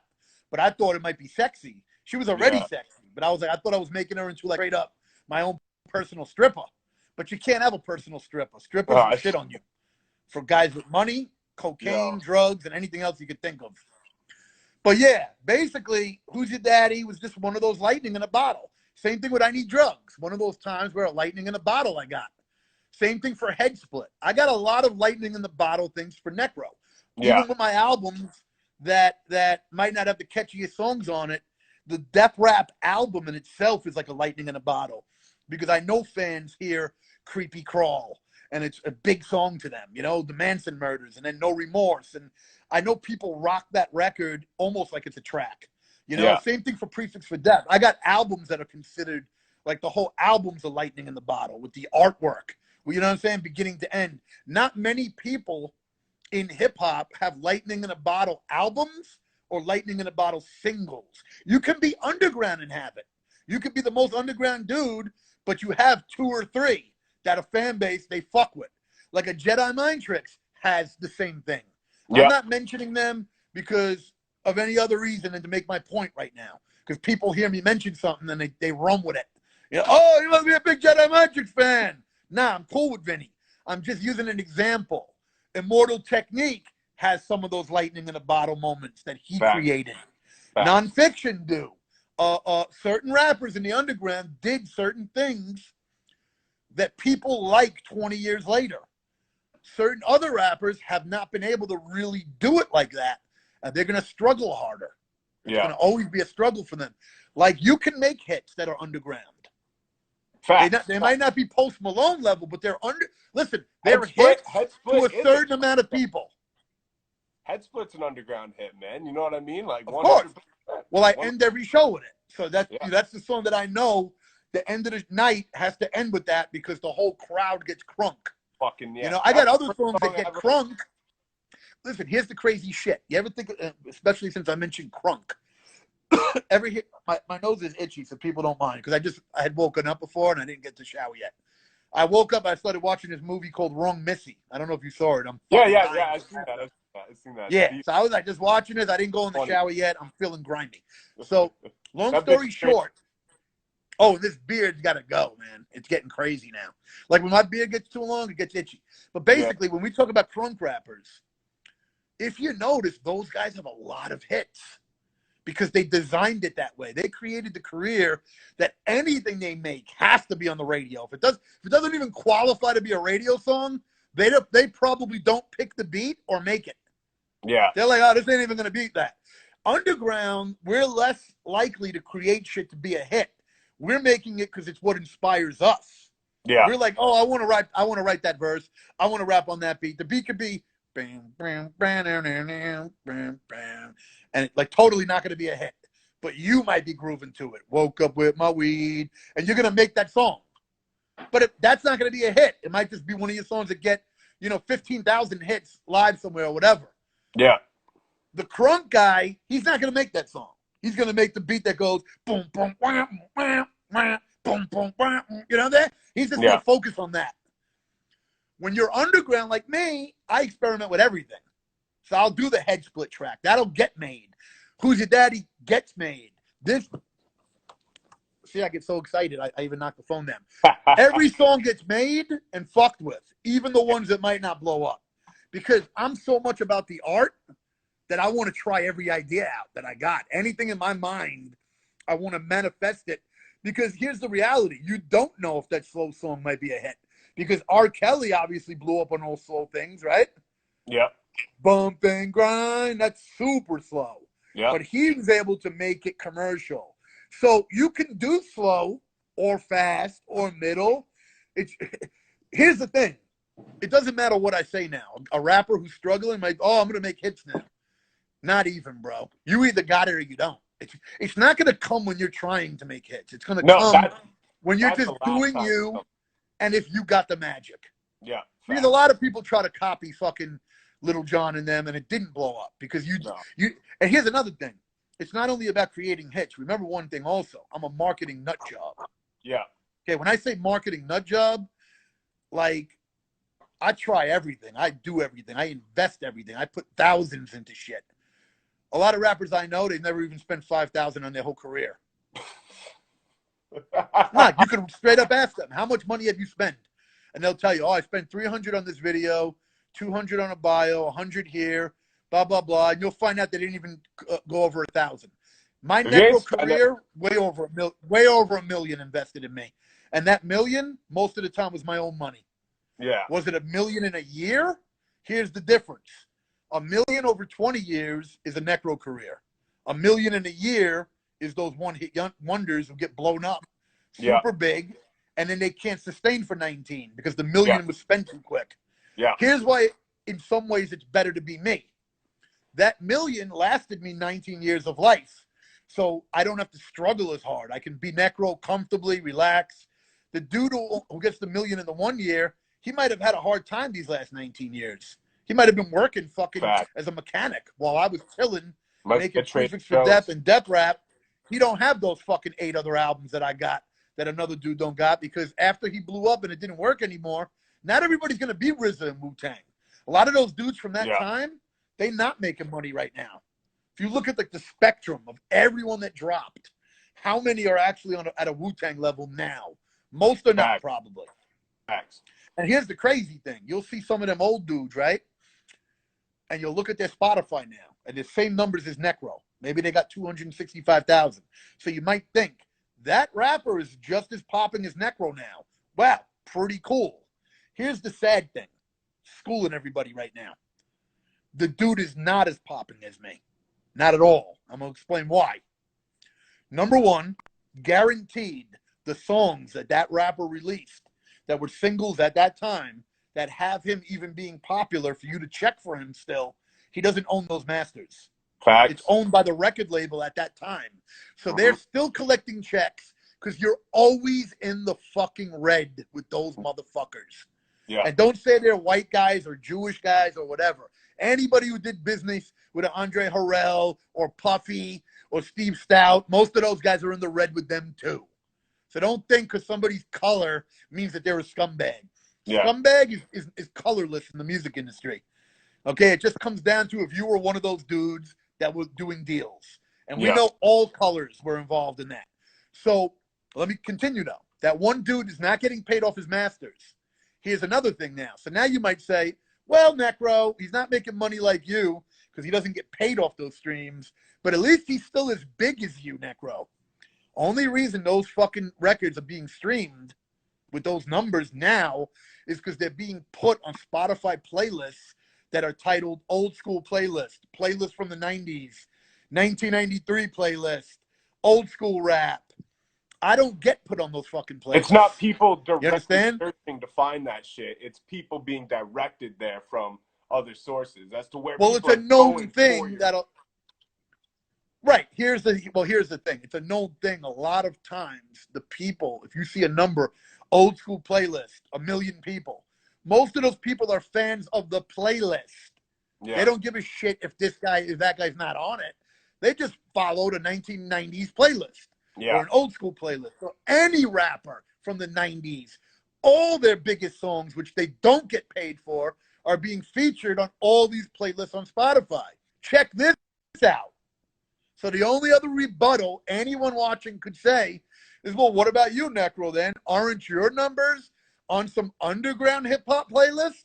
Can you believe it? Spotify does not have fucking any underground playlist curated by Spotify. I even fucking asked them, and I'm not going to diss them because I love Spotify. Crazy. I never personally have connections. I asked them, why don't you have underground hip-hop? Yeah. Or early 2000s, anything that would feature Necro, Jedi Mind Tricks, Nonfiction. Why aren't their playlists bumping our shit the fuck up? All our biggest hits. Why is I Need Drugs? Who's Your Daddy? Head Split. Yeah, because you guys got. And I got basically told, oh, I don't know why, blah, blah, blah. You can search on Spotify. The only shit you'll find underground is created by fans of ours. We have those. But why aren't the curated Spotify shits played? I am literally on one Spotify curated playlist for one of my beats. That I did for Nonfiction, called Refuse to Lose. It's on Gold Instrumentals. Yo. Since then, I've been asking tons month after month, can I get on another fucking list? Can I get on another fucking list? I never get put on any fucking list. You know I'm not going to be put on fucking Rap Caviar, because they only put Tory Lanez and Drake and Gucci Mane. So where does a new Necro song fit? We don't get placed on anything, bro. So the only place I'm going to be seen is Release Radar, which is anybody who releases something on Friday. You're on Release Radar, and then you get put on a thing. I know you got something coming at 9, right? So you want to finish it up? I'm sorry. I'm just following up with her quick, just letting her know Of course. It's late. I am still listening to you though, brother. Nah, it's all good. Handle your shit. But sorry. You know what?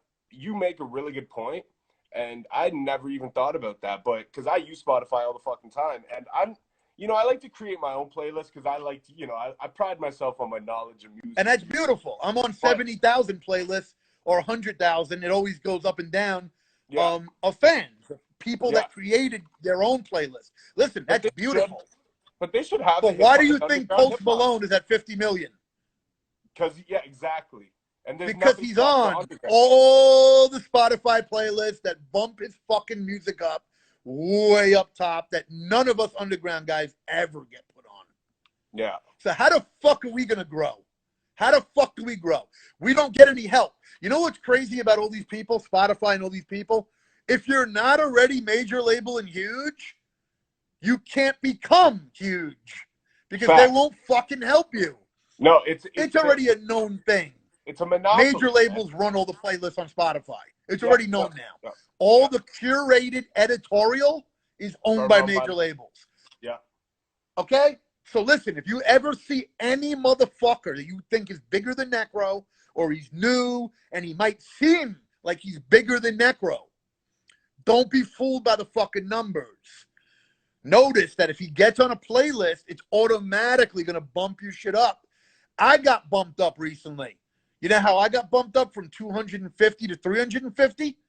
Because they put me on a COVID playlist. Some guy who, because he had a COVID playlist, everything bumped up, and he put me on like the 50th song, and the song that he chose was Dead Body Disposal, and the first song is Toxic from Britney Spears. So he nestled my one song in his COVID playlist, and this is a guy who had a popping playlist before, right?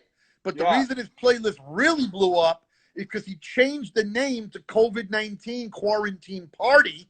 And then I guess all these people looking for quarantine playlists, seeing he was one of the bigger ones. I don't know what he was called before.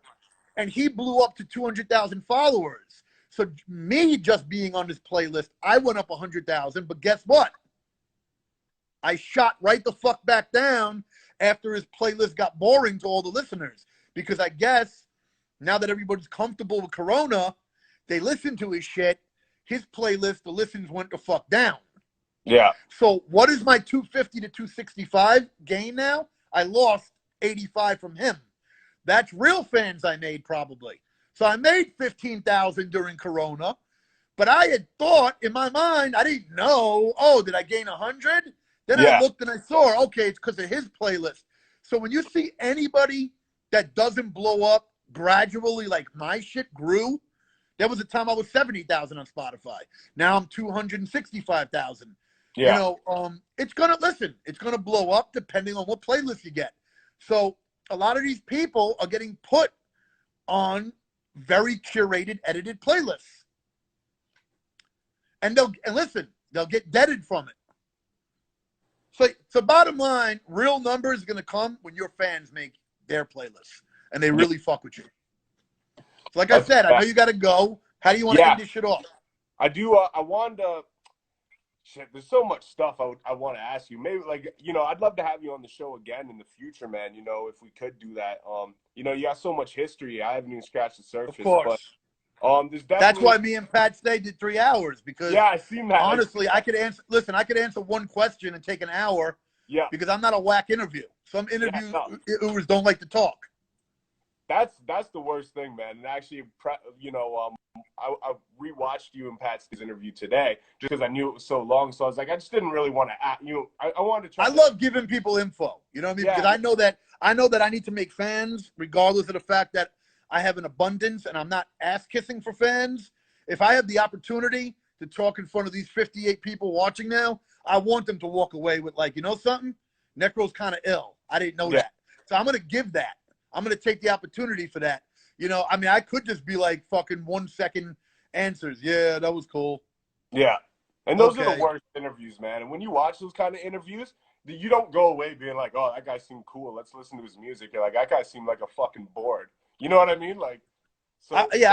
Listen, it's just me. I don't do a million interviews. So if I do one, I'm going to make it good. I'm going to give a good fucking, look, bottom line, I view interviews as my lives. When I go on Facebook and I say, ask me questions.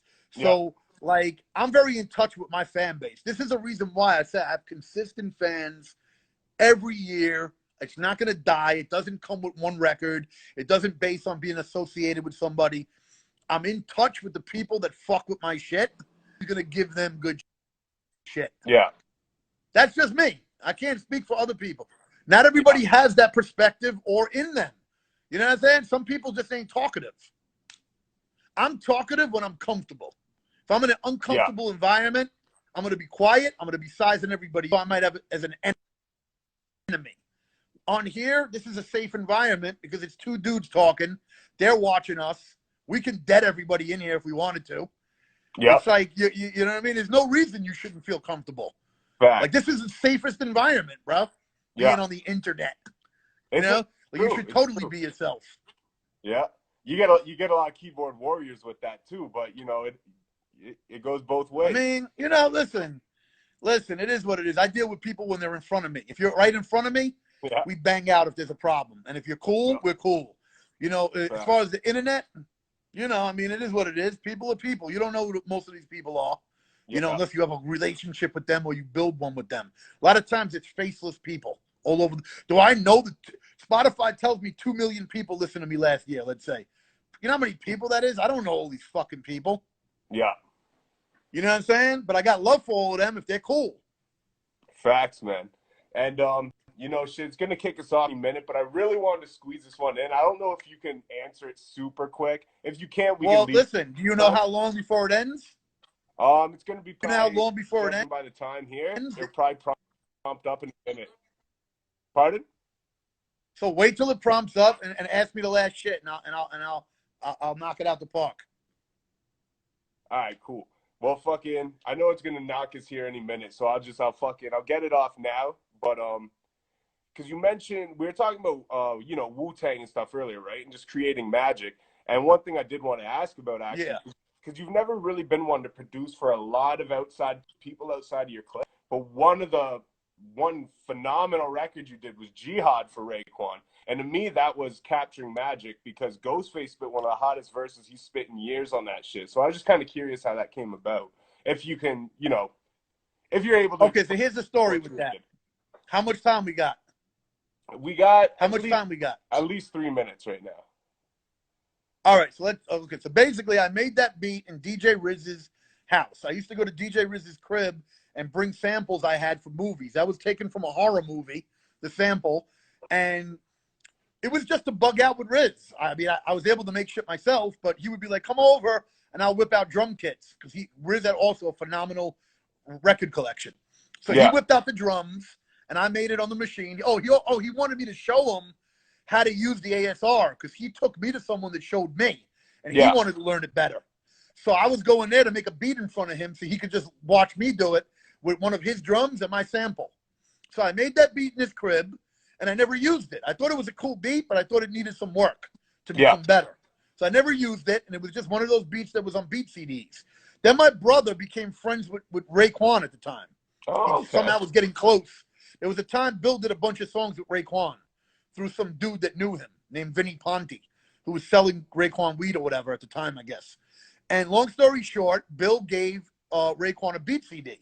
Bill had asked me, yo, I got a beat CD, and Raekwon said he wants beats. Can I give your beat CD that you gave to him from Nonfiction to Raekwon? I said, sure, go ahead. I didn't think anything would happen from it. But basically, that's what happened. Raekwon ended up choosing the beat because Bill gave him a Necro beat CD. Long story short, I got on the phone with Raekwon when he wanted to use it, and I just told Ray, I was like, yo, Ray, I'm going to give you this beat for free. You don't have to pay me. I said, because it's an honor to be on Cuban 2. But I'm a real street motherfucker. Grew up in the projects just like you. Ain't no sucker shit around here. I just want to let you know that, you know, so you know. And all I'm asking from you is spell my name correctly. Yeah, because I had a fear. I don't know where. It was an intuition that he's going to spell my name wrong in the credits. Because he's going to be on some, I don't know who that dude is. And not a lot of rappers were very disrespectful and nonchalant at that time. Yeah. And I was like, this big thing's going to happen, and it's going to end up being spelled Nerco or some dumb shit. So I was like, I need to get on the phone with him, let him know I'm a real street dude. I got respect for him. I didn't talk greasy. Yeah. I just let him know, yo, I'm from the projects. I keeps it real. I'm going to give you the beat on some free shit. He said, oh, thank you, thank you. I said, now the funny thing is, he said, oh, but I'll get you with a verse in the future. You got 24 seconds. Okay, well, that's pretty much the most of it, bro. Okay. Can't say anything else. But, yo, props to Breaking Records Radio. Salute, man. Let's see how this does. If the fans love it, we'll do another one in the future. Dope, man. I would love that, man. You know, tons of shit. We didn't even scratch the surface of shit we could have talked Oh about. my God. You know, I do